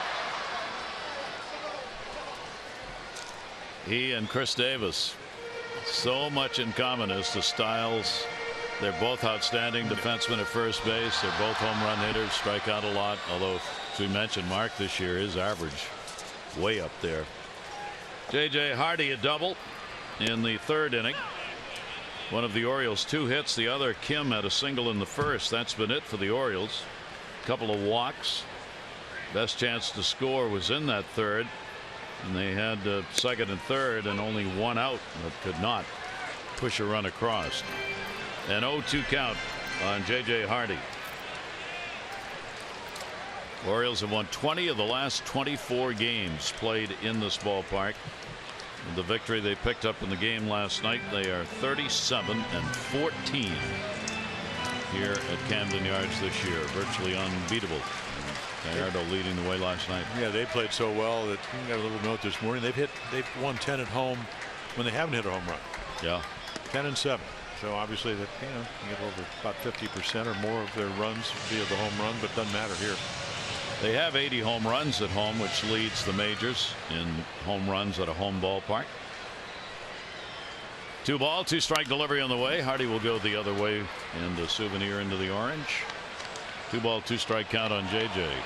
Yeah, I think Bettis' stuff's good enough with the movement and the 2-seamer and the 4-seamer and the other pitches that, I mean, he missed his strike zone by what, about 18 inches, and with 2 strikes, JJ just doesn't want to get called out, so he protects. Hardy will make him wait a little with a 2 ball, 2 strike count. Foul back again. Trying to jump on top of that one. Yeah, I'm listening to the Giant game. Mike Krukow was a pitcher, and he's saying, boy, in the old days, if you called timeout, it was the middle of a windup last night. One of the hitters got called for timeout. He said, that's guaranteed you'd get hit. 2-2 delivery on the way, and there's another base hit. Hardy's 2 for 2 in the ball game, double and a single. This one comes with 2 away in the 5th inning. Well, you pitch to the scoreboard, so both times he's gotten behind, and both times he's had to come in, but not in on the plate. He stayed out of the middle of the plate pretty well, but 2 of the times, and 2 of those times to JJ has resulted in rockets. One for a double and that one for a single. Great view there, the head down. Yeah. That ball was already off the bat, and he had his head down watching it. Well, you're hitting the back of the ball. It's kind of, so again, that's what you talk to all kinds of people. They say you don't really kind of lose sight of it the last 15 feet. I don't know if that's really true, but I think I lost sight of it a lot earlier. But that one is drilled way back in left field. Adam Jones, and goodbye home run. Orioles on the board. It is 6-2.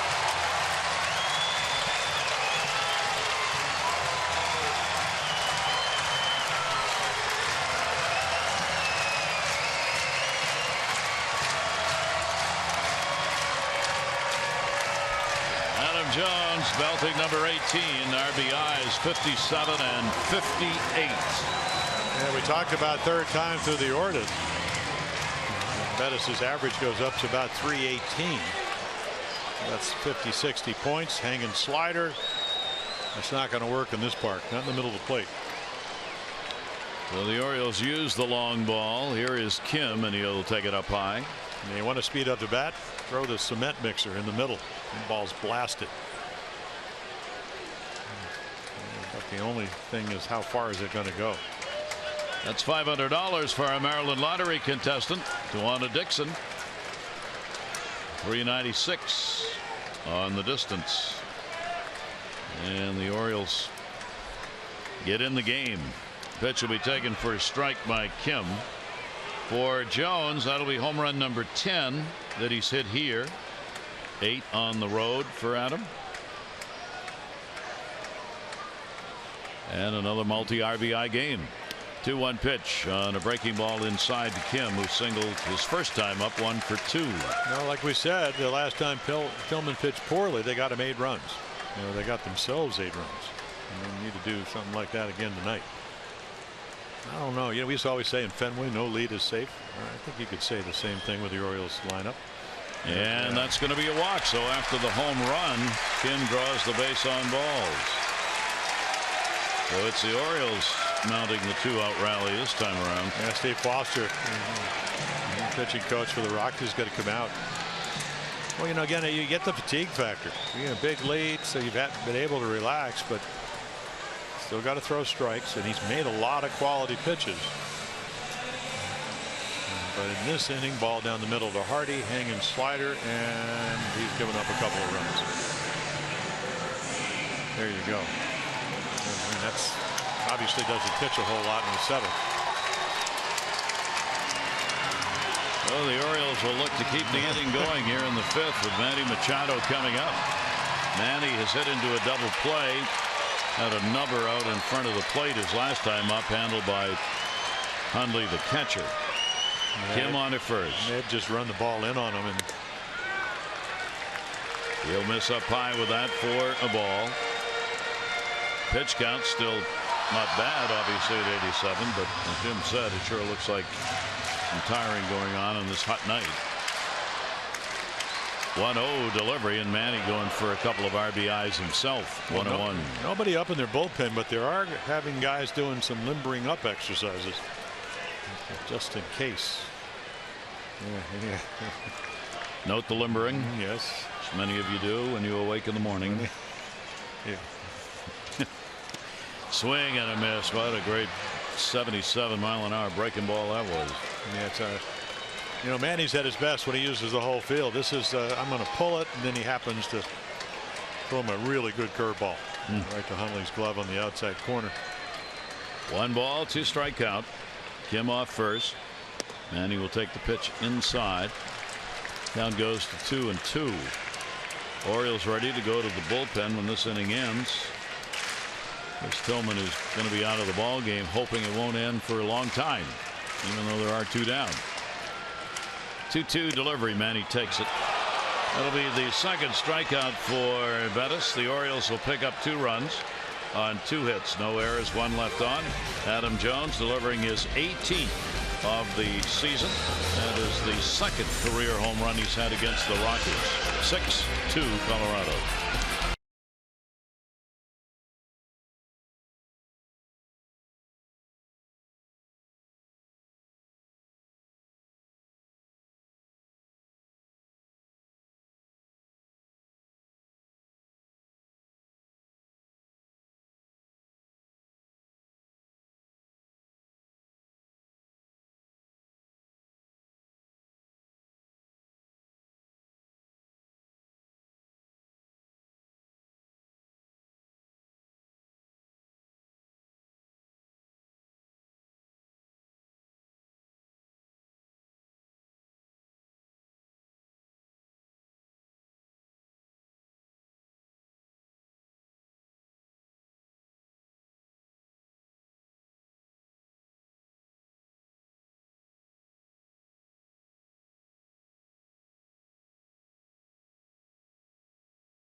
Chris Tillman trying to run the record to 15-2. Boy, has he been on a roll.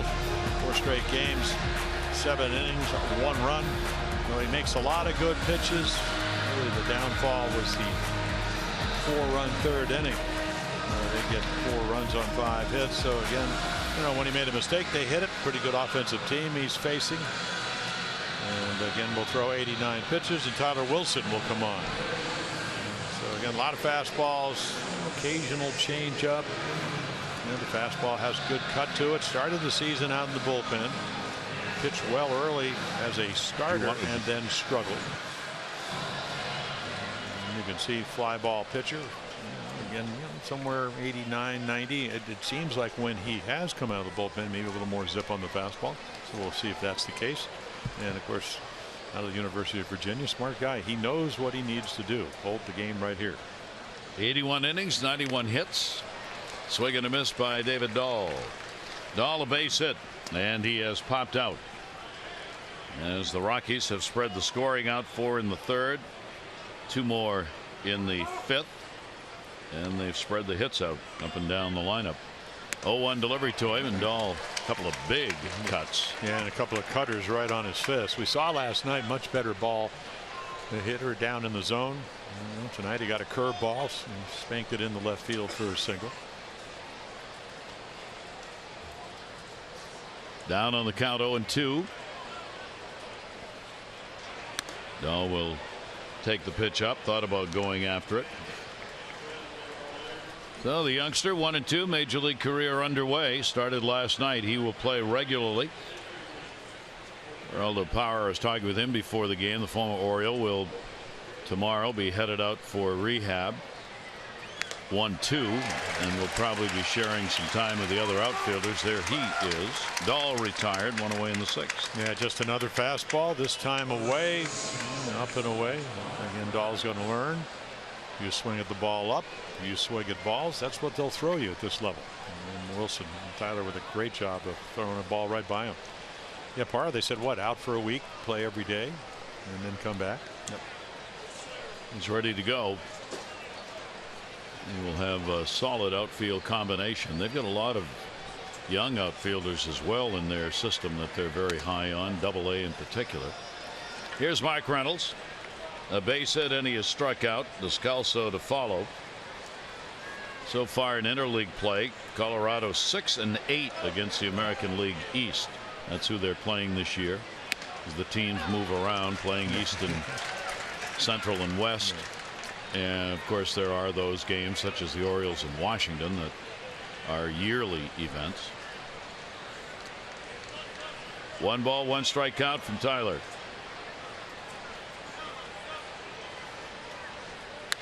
And that one to right field. Trumbo over. 2 down in the 6th inning. Help the Orioles support the patients and families at the University of Maryland Medical Center by attending a special fundraising event for Shannon's Fund. It'll be on Friday, August 19. Oriole Park. Ticket packages for the event begin as low as $50. A game ticket, access to an exclusive pregame barbecue on the center field roof deck, Orioles gifts, a player visit, and more. You can get information at Orioles.com/Shannon's Fund.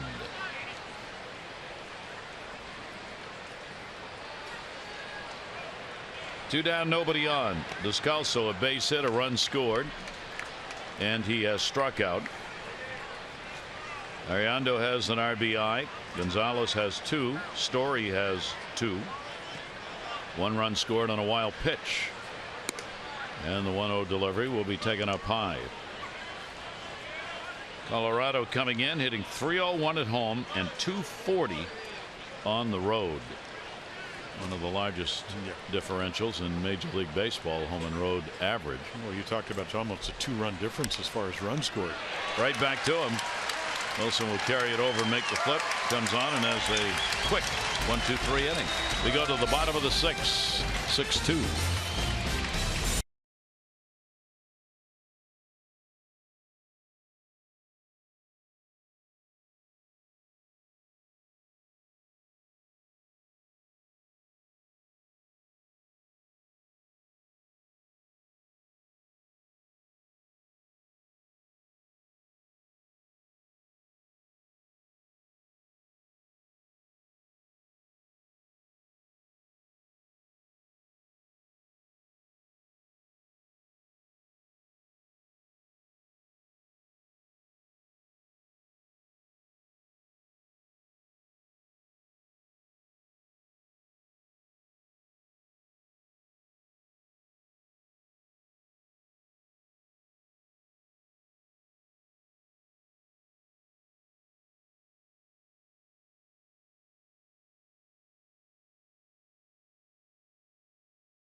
And Jim Palmer with you here for Chris Tillman. The attempt going after a league leading 15th win will not occur in this game, but what'd you see? I actually thought he had pretty good stuff. I just think, you get games, and I don't care how good you are. I went through it where you think you're making the right pitch, and then they, real good offense for Colorado. I know they scored much more over there, but they got some good pitches to hit and some soft pitches and stayed inside the ball. And again, when you face somebody as good as Chris Tillman, they had quality at bats tonight. And then again, maybe the pitch is not as good as we saw in New York or really over the last 3 or 4 games. But what a marvelous year. And so now the deal is get him off the hook. Yeah. Get him an ND, get some runs here, and let the bullpen do their thing. Swing and a miss by Davis. Bettis, the starter. Davis has drawn a walk and grounded out against him. 3 walks, 2 strikeouts for the 27-year-old right-hander for the Rockies. And that one will skip by. We go to the bottom half of the 6th inning. Oberg up. One would believe this will probably be the last inning to be pitched by the Colorado starter. It looked like he was having the tank needle moving down in the last inning. Fouled away. Davis, Trumbo, and Jonathan Schoop due up for the Orioles as Colorado tries to win their 8th game in his last 9 starts. 1-2 delivery, shift on. That'll miss outside. Well, it looks like he's got, I know high ERA and all that, but and again, even on the road, you always figure, well, it's high because he pitched in Colorado. It's actually higher away from Colorado, but again, chase. Yeah, his pitch selection, he's thrown a plus fastball. This is a changeup. And then again, Chris has really been struggling, so he just need to get it close to the underneath the zone, and he does that. He's shown a good slider, good curveball, and he's really made one mistake, and that was a hanging slider to Adam Jones. And meanwhile, they're doing what they usually do for him, get him 6 runs a game. 3 walks, 3 strikeouts for him now. Mark Trumbo 0 for 2. He has flied out, grounded out, 0 for 5 in the series, and 0 for 6. Charles Blackmon coming on to put that one away. There are a couple of quick outs here in the 6th inning, which will help perhaps to allow Bettis to get through 6. Well, 3 walks, Gary, and there's an adage in baseball: trust your stuff, and that's easy to say, if you're a teammate or a pitching coach or manager. But at the end of the day, if you do pitch, you need to go out there and do that. So right there, Major League home run guy, strike 1, and he gets an out. And Jonathan Schoop hits that one literally off the plate. Hernando with a fine play, the Gold Glover. We talked about the 2 great third basemen in this game. Jonathan Schoop robbed of a potential infield hit right there, and a real quick inning for Bettis. Had him by a full step. So that'll do it for the Orioles, and Colorado on top by 4 with a little help from the D.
Series against the Rockies. It'll be Dylan Bundy on the mound against John Gray. Coverage on Massive begins at 6:30 O's Extra, presented by Southwest, followed by our game coverage at 7. All the access you need right here on Massive. Yeah, looking forward to it. Dylan Bundy, it's going to be his 3rd start. Really good.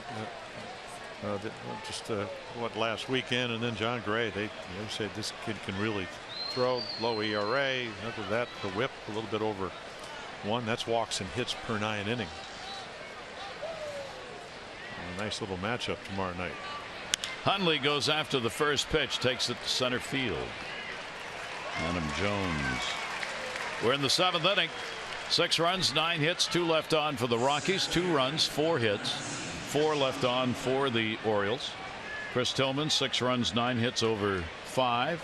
McGee up in the bullpen, and looks like the starter Bettis probably will be coming out, but fine performance. He surrendered only 2 runs on 4 hits in his start here.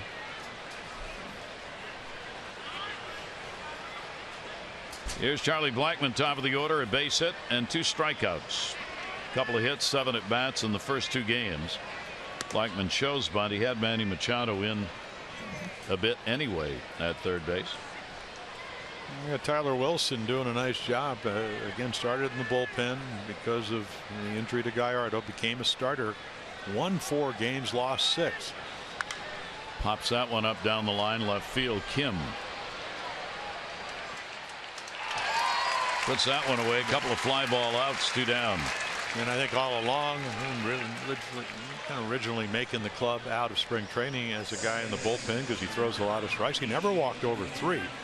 He just ended up in his last 3 starts, up in Seattle, 3 innings, 8 runs, but gave up a lot of home runs. So 6 home runs in his last 3 starts in about 8 innings, and then sent down to Norfolk to rest. Yeah. They just thought he'd thrown a lot of pitches. First time really at this level. High intensity pitches, so kind of backed them off a little bit, but certainly pitching well tonight. Throws a lot of strikes. DJ LeMahieu's had a good game. 2 singles, 2 runs scored, 2 for 3 in the ball game. Yeah, and Scopes moved over about 5 steps. He is now playing like a left-handed pull hitter at second base. That's where the ball's gone, isn't it? Yeah, exactly. Pretty much straight away. 0-1's outside. Rays playing at the Dodgers tonight. Another action in the East. Could be interesting. Chris Archer and Matt Moore, 2 pitchers, may be available from the Rays. The Dodgers are very interested with Kershaw's problems. And Andrew Friedman's the Dodgers president of baseball operations, was with the Rays for a long time, so he knows the personnel of Tampa Bay. And this is the big and, is that they have a very good minor league system. As you look at Jake McGee, of course, he pitched down in Tampa Bay. They will play later tonight in Los Angeles. He went. And a chopper off the plate to Hardy. JJ's got it. And the side is retired in order. 7th inning stretch time here at Camden Yards. We'll see McGee coming on.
well. The high slider right in the middle of the plate. Adam Jones hits a 2-run home run. A lot of strikes. 98 pitches, 58. And again, our Jiffy Lube pitching change brought to you by Jiffy Lube, where participating stores now do brake services. Stop in and let Jiffy Lube inspect your brakes today. Veteran left-hander Corey Dickerson goes down to Tampa Bay, looking for more offense, and the Rockies looking for pitching. Some knee problems early on, so on and off the disabled list. Same thing last year, elbow surgery in the winter of 2015. So the numbers a little bit elevated. You look at the velocity, throws a lot of fastballs and a hard slider. Maybe the velocity not quite as what we used to see down when he was with the Rays. So McGee comes on bottom half of the 7th inning. Wieters has lined out, popped out. Alvarez and then Hardy will face him. Orioles have seen a lot of McGee because of those years in Tampa Bay. Matt Wieters 0 for 3 against him. McGee's 31st game against the Orioles. He has a 1-1 record. Only 5 for 9 in save chances against the Orioles. Yeah, he used to throw 95, 96, and he's a big guy. I mean, that's 91, but the downward angle, and again 6'3", 230-ish. And when he's on his game, he is throwing the ball downhill. 0-2 count. It's that right ankle, the back foot hitting from this side. Matt really looked like he turned on it in that first at bat. First swing, it didn't feel very good. That'll go to right. It'll be hauled in by Gonzalez. Wieters is retired. This copyrighted telecast presented by authority of the Orioles may not be reproduced or retransmitted in any form, and accounts and descriptions of this game may not be disseminated without the express written consent of the Orioles. As Fancy Nancy would say, disseminated, that means get the information out. You read Fancy Nancy? Did you ever read those? Well, years ago. Yeah, you remember those? Yes. Ooh la la, the Ooh La La Salon, that's my favorite. Here is Pedro Alvarez. Alvarez has grounded out and been called out on strikes. Orioles limited to 2 runs on 4 hits so far in the ball game. First time for Alvarez against McGee. 1 ball, 1 strike count. Second time up in the bullpen for Oberg. And Walt Weiss may work his way through with a number of guys from the pen. Well, you can match up and use 4 in the 10-inning ball game last night. Yeah, just think, I mean, you're Jake McGee, you know, you had the elbow surgery, then you had the knee surgery problems last year, knee surgery over the offseason on your left knee. It's the one that allows you to drive. 2-1 count. And Alvarez will take the breaking ball away. So a 3-1 count. Orioles will take any walk that can be given here to get runners on base. Down by 4. They've got time. Well, you got 8 outs to work with. Alvarez 3 for 23 off left-handers. Takes that one to center field. Blackmon. Couple of fly ball outs. Follow Orioles baseball live with MLB.com at Bat app. Stay up to the moment, any moment. Game day. Live game video highlights. StatCast news and more. Download MLB.com at Bat #1 app for live baseball on your phone or tablet. I want to thank Amanda for fixing mine up on the phone. I can now listen to the West Coast games again on MLB.com at Bat. Yes. What a great if you're a baseball fan, that is to me the ultimate app. You can be in an airport, you can be at home, you can put on the iPad, you can go back, you can look Could at be games. walking Fells Point. Well, that, you know, you could do anything. I mean, you can go back and look at the games, you know, from the beginning week of the season.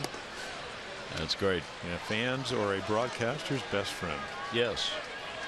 Which of course is one and the same in most cases. Most broadcasters are fans. Yes. Or it better be, or it's a long 7 months. J.J. Hardy has had a double and a single, a run scored. 1-1 delivery by McGee to him, and that will be a strike on the outside corner. For Hardy against McGee, 2 for 7. Yeah, you can see again He's gotten 2 balls tonight, double, and both of them been inside half. And they've also, just good pitches to hit. And of course, the way he's swinging, you're not going to miss him. He's been red hot.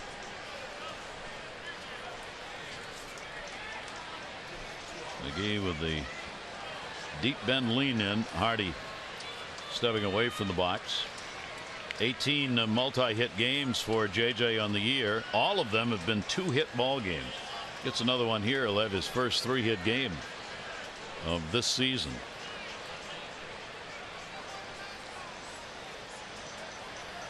McGee's 1-2 pitch to him. Hardy will take it, and it'll be down low. For JJ this year against the lefties, 268, 279 off righties. 2-ball, 2-strike count.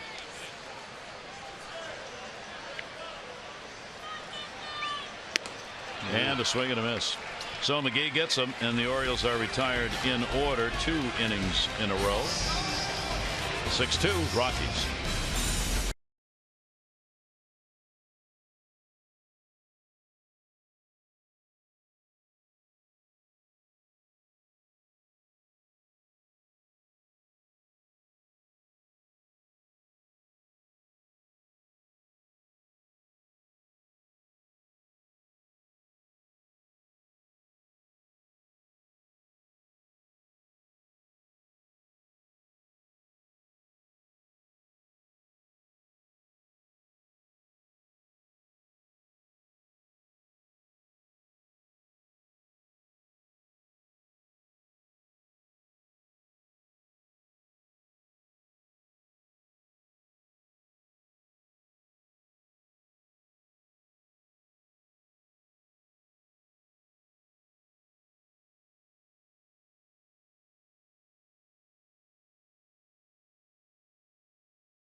By PNC Bank for the achiever in you, and by American Standard Heating and Air for the best in home comfort. Choose the brand voted #1.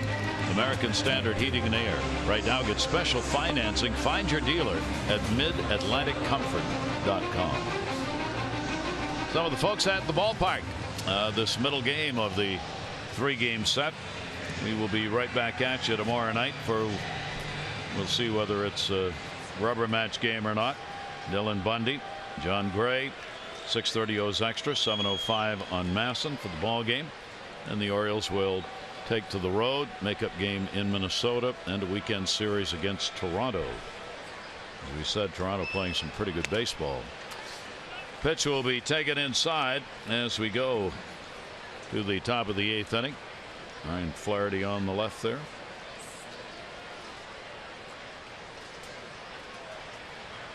Arenado down to third, then that'll be foul. He had a 2 RBI double in the 3rd inning, 1 for 3 in the ball game. Now has an 8-game hit streak and a couple of big hits first 2 games of this series with 3 RBIs. They got the home run last night, belted it to left center, and then the double. Change up in the 5th. High energy guy. I mean, he plays third base that way. Goes the other way, foul. A little slugfest going on at Fenway tonight. Tigers lead the Red Sox 8-5, 6th inning. Cabrera's gone 1 for 3, couple of RBIs. Ortiz 1 for 3, 3 RBIs for Boston. Tough night for pitchers. Knuckleballer Wright, 8 runs, 9 hits in 4 2/3 innings, and Pelfrey 5 runs, 6 hits in 5 innings. Snyder's got jammed in that one. Manny Machado up, makes the play, and 1 away in the 8th inning. Gonzalez and Story due up. Gonzalez a 2 RBI double in the 3rd inning when they picked up 4 runs. about the job Tyler Wilson's done? Trying to keep this offense at bay. Retired 7 in a row. Tyler coming on for Tillman. 6 runs, 9 hits over 5. Cargo, his nickname, and the pitch will be taken away. Carlos Gonzalez. Well, Cargo can go. He got the big hit. I mean, you're 1 strike from getting out of that 3rd inning, and then he scorches one just inside the foul line. And takes that one for a strike. That'll even it up at 1-1. Yeah, Tyler Wilson still, I mean, trying to use all his pitches. He has not thrown anything but a fastball for a strike, yet great success. First game against the Orioles was last night, and that completed his rounds of Major League Baseball. He's now played against all the other major league teams, everybody except the Rockies, because that's where he plays. Well, if you believe the papers, he'll be playing against them pretty soon. I mean, he's been traded for the last 3 years. and all, I mean, I love it when they go, well, you know, he signed through next year reasonably, 17 million this year, 20 next. Which it is. You know what it is? Well, I guess, yeah. I mean, this day unless you're not making it. And then, 2 ball, 2 strike count. Interesting for those baseball fans. Walt Weiss is one of them, following the negotiations that are quietly going on between Major League Baseball and the Players Association for a new collective bargaining agreement. Nice that they are going quietly. Few issues, but nothing apparently of any magnitude that's going to become big news. 2-2 delivery on the way. That'll be chopped to first. Davis will make the underhand pitch, and Wilson's there. Talking to some of the people at the Hall of Fame weekend, the players want to reduce the schedule back to the 154 games. But if you're talking to the management side of things, you hear the trouble is they don't want to reduce the amount of money. Yeah. And management's talking about, well, on a per game basis, if we're going to be losing some money revenue from games not played, there ought to be a cut on the other side. well, I mean, I would think they're so amenable is because there is a lot of revenue. You know, the owners are making money, and if you're not, they're sharing the revenue. And then the players, They're doing okay. They're getting by. Yeah. 2 down, nobody on. Story a base hit, 2 RBIs. He is 1 for 3, and the pitch will be taken outside for a ball. Tyler Wilson working quickly here, and the Colorado batters recognizing that, stepping out after his pitches, so he can't in effect quick pitch them. 1-0 delivery, and that's right there for a strike. Had him leaning in and came in on him 1-1. I think the advantage, and you could see Story, and he got another big hit in the 3rd inning on a high changeup, hit a 2-run single, is when you start, they really do their homework. So again, if you miss, you know, Wieters' glove on the corner, he missed up and in, and hadn't gotten his breaking ball over, they would know that they would eliminate pitches. Gets that off the end of the bat, down the line in left field, and just foul. Well, that's why this kid's got 27 home runs. See, there's your first breaking ball for a strike, and it stays up, and he just misses a home run. We're talking about the changes from the first 2 months to the second 2 months of his major league career. More walks, fewer strikeouts, slightly fewer number of swings according to Fangraphs on his pitches out of the strike zone. His strikeout rate's gone from 34% down to 27%, and swinging out of the strike zone from 30 down to 27. And then the home run balls. Yep.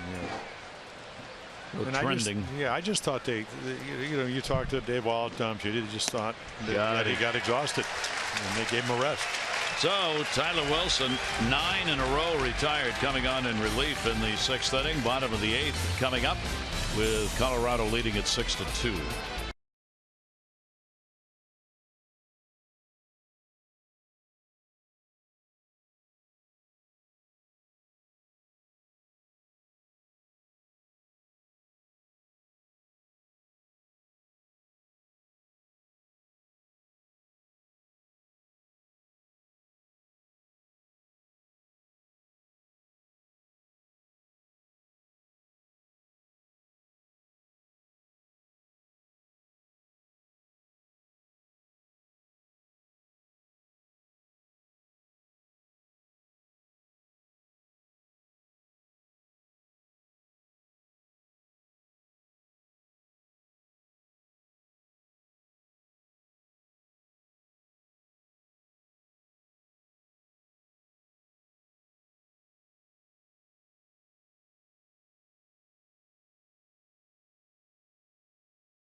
Getting ready, and our drive of the game brought to you by Lexus of Towson, the area's #1 luxury dealer.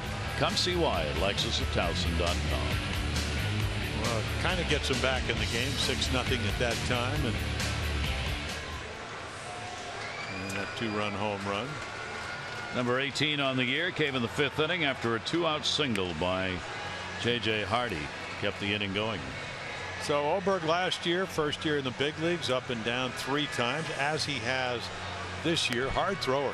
I mean, throws mid-90s, tops out probably 96. Got a changeup, got a curveball, and he's got a slider, even though he has never started out of the University of Connecticut. Tewksbury, Massachusetts. That's where he was born. And you can see lefties, one of those guys that, again, bring in maybe through the back end, try to match up, but lefties almost at 500. It's only his 5th professional season. 63 major league games with the Rockies last year. Adam Jones will face him, and McGee out of there, worked an inning, retired all 3 batters with a strikeout. Adam Jones, the home run, a walk, and he is grounded out. And the pitch by Oberg will be taken up high for a ball. Adam now in the series has had 3 hits, 7 at bats, and 4 RBIs in the 2 games. 1-0 delivery jammed him. Adam's done well against Colorado. He's had 11 hits in 21 at bats with a couple of home runs and 8 RBIs against him. 1 ball, 1 strike count. Kim and then Machado will be due up for the Orioles. Breaking ball he moved away from, and it did stay inside. A Yukon Husky. 2 ball, 1 strike count. Jones again jammed. That's the way they've worked him. He didn't go around. Well, you could see again, great velocity, great movement, but when you're that open, and you could see him almost go left, so he's trying to get the ball to righties to work left to right. In other words, run in on their fist. But it's hard to throw a good breaking ball. Watch him. The front shoulder will never get closed. 3-1 delivery, and he'll walk it. And you look at the one thing, Gary, what he did last year and he's done this year is a walk. 5 walks in 15 innings last year, almost a walk. And again, great arm, but a walk almost every 2 innings. That's what the Orioles are looking for, base runners. So the Orioles get the leadoff man on here in the 8th inning. It will bring Kim to the plate, and it'll keep the bullpen active for Colorado. Kim, a base hit, a walk, and he is grounded out. Average at .331. First ball hitting late off the end of the bat, right straight back into the screen. Though Kim returning from the DL. Leo Bourbon designated for assignment today to make room. And that pitch is there for a strike at the knees. Hundley lost it for a moment, but Adam Jones is already returning to the bag. Yeah, again, Boone Logan, we saw him briefly last night. DFA means to get him back because he was on the 40-man roster, and take him off the roster, he has to go through waivers. Yes. There's what, 10 days? Yep. 0-2 count, shift on. Pitch will miss away. So Kim's got a lot of room on that left side, and he hits that way off the end of the bat to left field. Well, you get the feeling if that curveball had stayed up, that's where he would have hit it, because he covered it. You would think with their defense you'd want him to pull the ball. 1-2 delivery to him, way outside. So the Orioles looking at a potential offering here from Oberg to get back into this ball game, trailing by a score of 6-2. Well, Logan's up for Davis, who's in the hole with Manny Machado on deck.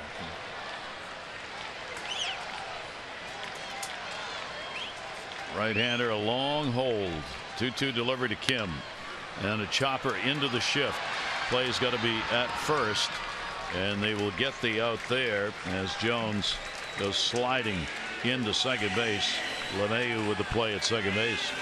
In our Major League Notebook on this date in baseball history, 1970, the Orioles booed Powell. 6 RBIs in a win versus the Twins at that time. He would take the lead in the American League with 86 runs batted in. And in 1916, Harry Heilmann, recognized by a crowd when he came back to play the night after he had saved a woman who was drowning in the Detroit River, jumped in and saved her. Heilmann would go into the Hall of Fame for the numbers he put up, although that night was probably enough. He had a great 17-year career, .342 batting average. Look at the doubles, 2,600 plus hits. And he played in a great outfield with the Detroit Tigers. Pitch on the way. That's going to be a base hit into left center field. Making the turn, Adam Jones. They'll hold him up. Dahl will get it into second base. So the Orioles get runners on at first and third. Yeah, so Oberg just hangs a curveball. You don't do that to Manny Machado and get away with it. Just a hanger. I mean, he scorches it. Adam Jones would have scored easily, but you're down 4 runs. You got to make sure that this ball clears the shortstop, and it does. And here comes Walt Weiss. Weiss out, doesn't like what he is seeing here, and in any event was going to bring Logan on to pitch, but the Orioles now have the potential tying run in the hole. 2 on, 1 out, 8th inning.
Different organization. Started with the White Sox. 555 appearances. Hasn't given up a home run in 43 1/3 innings. Only 1 run in the last 12 appearances. Again, just knows how to pitch. 6'5", so he's got a great angle. And you can see 1 out of 2 in the saves. Lefties and righties. Minuscule batting averages. As we mentioned, no home runs this season. This will be an interesting matchup because Chris Davis is 6 for 12 with a home run off Boone Logan in his career. Yeah, he grounded out to second. They brought in Logan last night. Yeah. So Davis up is 0 for 2, 0 for his last 23. He has struck out, grounded out. Orioles have runners at first and third. Adam Jones, lead runner. Manny Machado at first. Orioles now with 5 hits in the ball game. And Chris Davis will look to make it closer. Chris will take the first pitch up and in. Boone Logan did a great job leaving runners on base. He's inherited 32 runners and only 4 of the 32 have scored. Well, again, you talk about the trading deadline coming on August 1st. Team's getting in line. And there's another ball. Yeah, his name's all over the place. Yes, exactly. Yep. You know, Matt Thornton, much older. Certainly probably wouldn't. We saw him in San Diego. His manager, Walt Weiss, he just says, okay, I need an out here. Here's the 2-0 delivery. Chris on the off-speed pitch. And the count goes to 2-1. Davis trying to get on and bring the potential tying run to the plate with the major league's leading home run hitter, Mark Trumbo. Well, you get an idea again when you're not seeing the ball and you can't really get the rhythm going. You chase those pitches. Certainly 2-0 count. I want to be chased some out of the zone, but he does, or did. 2-1 delivery to him, chopped down to first. It'll be foul. Yeah, the one thing about Logan, we saw him in New York when again in your own division, is that he will pitch lefties down and in with a two-seam fastball, and you think he can hit it and can't quite get to it. With a 4-run lead, they're looking for outs, and he'll take it any way he can. 2-2, one away, infield shifted at double play depth. Arenado waving his hand. Where do you want me to play? Here's the 2-2 delivery and came in and up at 94. And the struggles for Chris continue. Again, you're not seeing the ball very well, so there's ball one, and now you're going to see ball two. So you figure, okay, I'm going to look for my pitch, and then there's the two-seamer, and then the high rider, perfectly placed. Mark Trumbo. Mark is 0 for 3, 0 for 6 in the 2 games. He's faced Logan once and picked up a base hit, 1 for 1 against him. Trumbo will take the pitch on the outside corner. Yeah, he's kind of taking a look, grimaces. Thought the ball was away. And it was. Doesn't matter. It's a strike. Doesn't matter what. You know, it's funny. We remember when Tommy McCrow was a hitting instructor with the Orioles. He said, "It really doesn't matter, boys. It's the umpire's strike zone. You got to live with it. Chop you do foul. So good of it. We had a great discussion today around the batting cage with John Russell, former catcher, of course. John was telling me stories about dealings with umpires when he was catching, and how some of them you can talk to, and some of them you can't, and some of them you know, you could say to them, look, you got to give that pitch a little more time, hang with it a little longer, backdoor slider kind of stuff. I mean, John's got great stories about his days catching and chats with umpires. That's going to get away, and a run will score. Right through the wickets on Hundley, and Adam Jones crosses, and the Orioles make it a 6-3 game down to second Machado. Well, you got the guy leading the MLB in home runs, so you want to make a good pitch, and then you figure veteran catcher Hundley, the ball just bounces so far out in front of home plate, the ball just stays down, and I think he anticipates maybe a higher bounce. Boy, right through the wickets. So there's your third run, and the bonus is get another runner in scoring position. Base hit will make it 6-4. Home run 6-5. He didn't need to advance the runners for that to happen. 5th wild pitch he's delivered this season. Trumbo 1-2. Delivery to him, up in the air, second base. LeMahieu on the outfield grass puts it away for the out. So in the 8th, the Orioles will pick up a run, 1 hit. They leave 1 on. 6-3 Colorado.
Nothing to hide. Gary Thorne and Jim Palmer, youngsters getting ready for their professional careers. Come to the ballpark. Kids get a chance to take a little BP off the tee. Get it. Oops, sorry. Couldn't stay with you long enough. Yeah, it's not that easy to do. No. Especially when you're about 8. Dahl, Reynolds, and Descalso as we go to the 9th inning. Wilson has worked to perfection. Coming on in the 6th. He's retired 9 in a row. As a starter, of course, he's pitched as many as 8 innings. Did that against Boston this year. Yeah, ERA now, he's given up only 1 earned run in 11 innings in relief. Yeah, Dahl was the first batter he faced. Just punched him out. I'm not going to swing. He just went up and in a couple of times and then ran the ball away from him. Dahl is 1 for 3 in his 2nd major league game. 1-1 delivery, and that'll go to third base. Manny Machado on a little short hop skip. We'll get it. 1 down.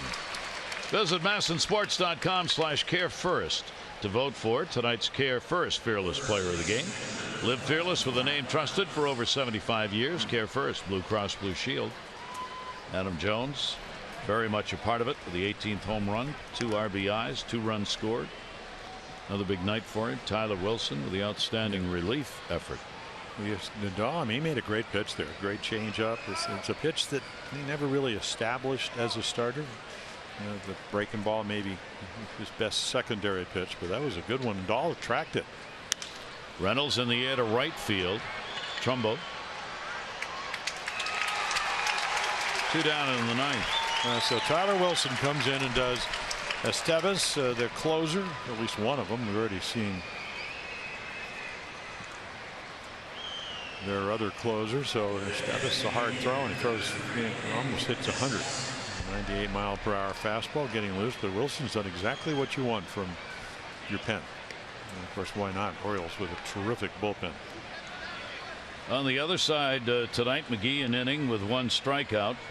Oberg worked a 1/3 of an inning. He gave up a hit charged with a run. Logan 2/3 of an inning, assuming that he in fact comes out of the ball game. Pitch is taken for a strike. 26 saves out of what, 29, and actually 26 out of 39, and McGee had 15 of them. So Estevez, the right-handed version. Descalso with a base hit and a run scored. He has struck out and grounded out. Big inning for the Rockies in the 3rd. 8 to the plate. They got 4 runs on 5 hits, and then in the 5th inning, a couple of runs on 2 hits. So the Orioles have had to battle back all night long. 5th inning getting on the board in the Adam Jones home run, then that run in the 8th. Descalso, the DH, couple of hits, 7 at bats in the first 2 games. Wilson with the delivery to him will just miss outside. 2 balls, 2 strikes. Orioles have Scope, Wieters, Alvarez due up when we go to the bottom of the 9th inning. Orioles have a 5-game win streak on the line. 2-2 pitch, and the count goes full. 3 balls, 2 strikes. Hundley on deck. Yeah, Estevez, when you start looking ahead, of course, you got to get out of this inning. He walks 1 every 2 innings. So again, Orioles will be looking for base runners. 3-2 delivery went around on it. Call made by the home plate umpire, Corey Blazer. What a job. Tyler Wilson, 4 innings of perfect baseball.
and the Orioles will try the comeback against the rookie closer.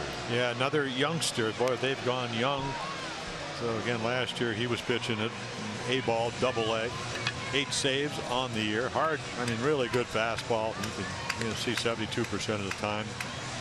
Close to 100 miles per hour, upper 90s. So again, look at the walks. That's what the Orioles will be looking for. A lot of strikeouts, more than one innings pitched. Fly ball pitcher. Batting average is kind of where you want. Has given up some home runs. And again, 6'4" out of Santo Domingo, Dominican Republic. Trying to come in and get his 9th save. Just his 6th professional career. Coming into the year 18-12 in the minors with 18 saves. Estevez works against the Orioles first time. And he will face Jonathan Schoop. Jonathan 0 for 3 in the ball game. Couple of hits in 8 at bats. Logan 2/3 of an inning. 1 hit and no hits. Got the 2 batters that he faced. And the pitch will be taken for a strike in the outside corner. And there's 97. Estevez worked against Atlanta last game on the 22nd, so he's well rested. Worked an inning. And the count goes to 0-2, much to the dismay of Jonathan Schoop.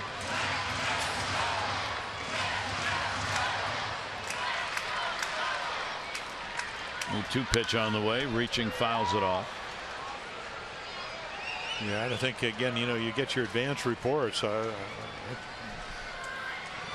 seen over the course of this season Jonathan Schoop be one of the better breaking ball hitters. So I'm not sure the 97 wouldn't be better than a slider that's hittable. Came in hard on him, goes to third. Arnando, and a nice play by Reynolds to help Pickett at first base. Well, he took about 3 steps, and you know, he's so athletic. He's got to catch it easy, and then I mean, watch this. You time it, time, and then it's a strong throw, but it stays in the air. Schoop runs hard. So again, any hesitation or maybe bobble, Orioles again looking for base runners, down by 3. Waiters 0 for 3. 0 for his last 13 at the plate. The starters are the pitchers of record. Chad Bettis gave up 2 runs, 4 hits over 6, looking to go 9-6. While for Chris Tillman, 6 runs, 9 hits over 5, could be the loser. He'd be 14-3. They had the shift on. Shortstop Story had to come across the bag. He does, and there are 2 down here in the 9th inning. And again, Estevez so young, so if you're Walt Weiss, you got to be thrilled. Comes in throwing bullets at 97 and throws strikes. He's 23 years old. That's the name of this organization. We were talking before. They've finished towards the bottom. They've had good draft choices. The draft choices have so far worked. And it's really, I mean, Dahl comes up yesterday. He scores the go-ahead run. Orioles will come back and win that. I mean, Story, NL Player of the Year, Double-A last year. And there, 99. A big guy with a fabulous arm, and again, non-drafted, came out of the international free agent market. 0-1 count with 2 away. Estevez delivery is foul back. 23,677. The announced 23,677 tonight. The Orioles down to their final strike to work with. Alvarez 0 for 3. The DH tonight. And 1 off the glove to the backstop. And a 1-ball 2-strike count. So close to a rubber matchup for the ball game tomorrow. Orioles tied with the Tigers in series wins 29-20, 9-3. Wow. That one's into the kitchen, back to the pantry. Yeah, and just in case you're getting comfortable. I'm sure unintentional, but boy, that'll run somebody off the plate. Take a look at this. A zoom ball. Overthrows it. Pedro able to get out of harm's way. Holds the count at 2 balls and 2 strikes here in the 9th. Orioles shut down after the 5th. The home run by Adam Jones, getting him on the board in that inning. Then in the 8th, Adam Jones again scored after he'd drawn a walk. Came in on a wild pitch. Tyler Wilson, a great 4 innings, 3 strikeouts. 2-2 delivery. Should be the ball game. It was missed. Hundley's got to make the play. Reynolds will put his foot on the bag, and that's that. A 1-2-3 9th inning. Chad Bettis is 9-6. Chris Tillman loses his first game at home and goes 14-3 on the season. Estevez picks up save number 9. 6-3 Rockies win. Series gets wrapped up tomorrow as Dylan Bundy will take the mound against John Gray. Our coverage on MASN at 6:30 with O's Extra, presented by Southwest, followed by our game coverage at 7. This has been a MASN presentation.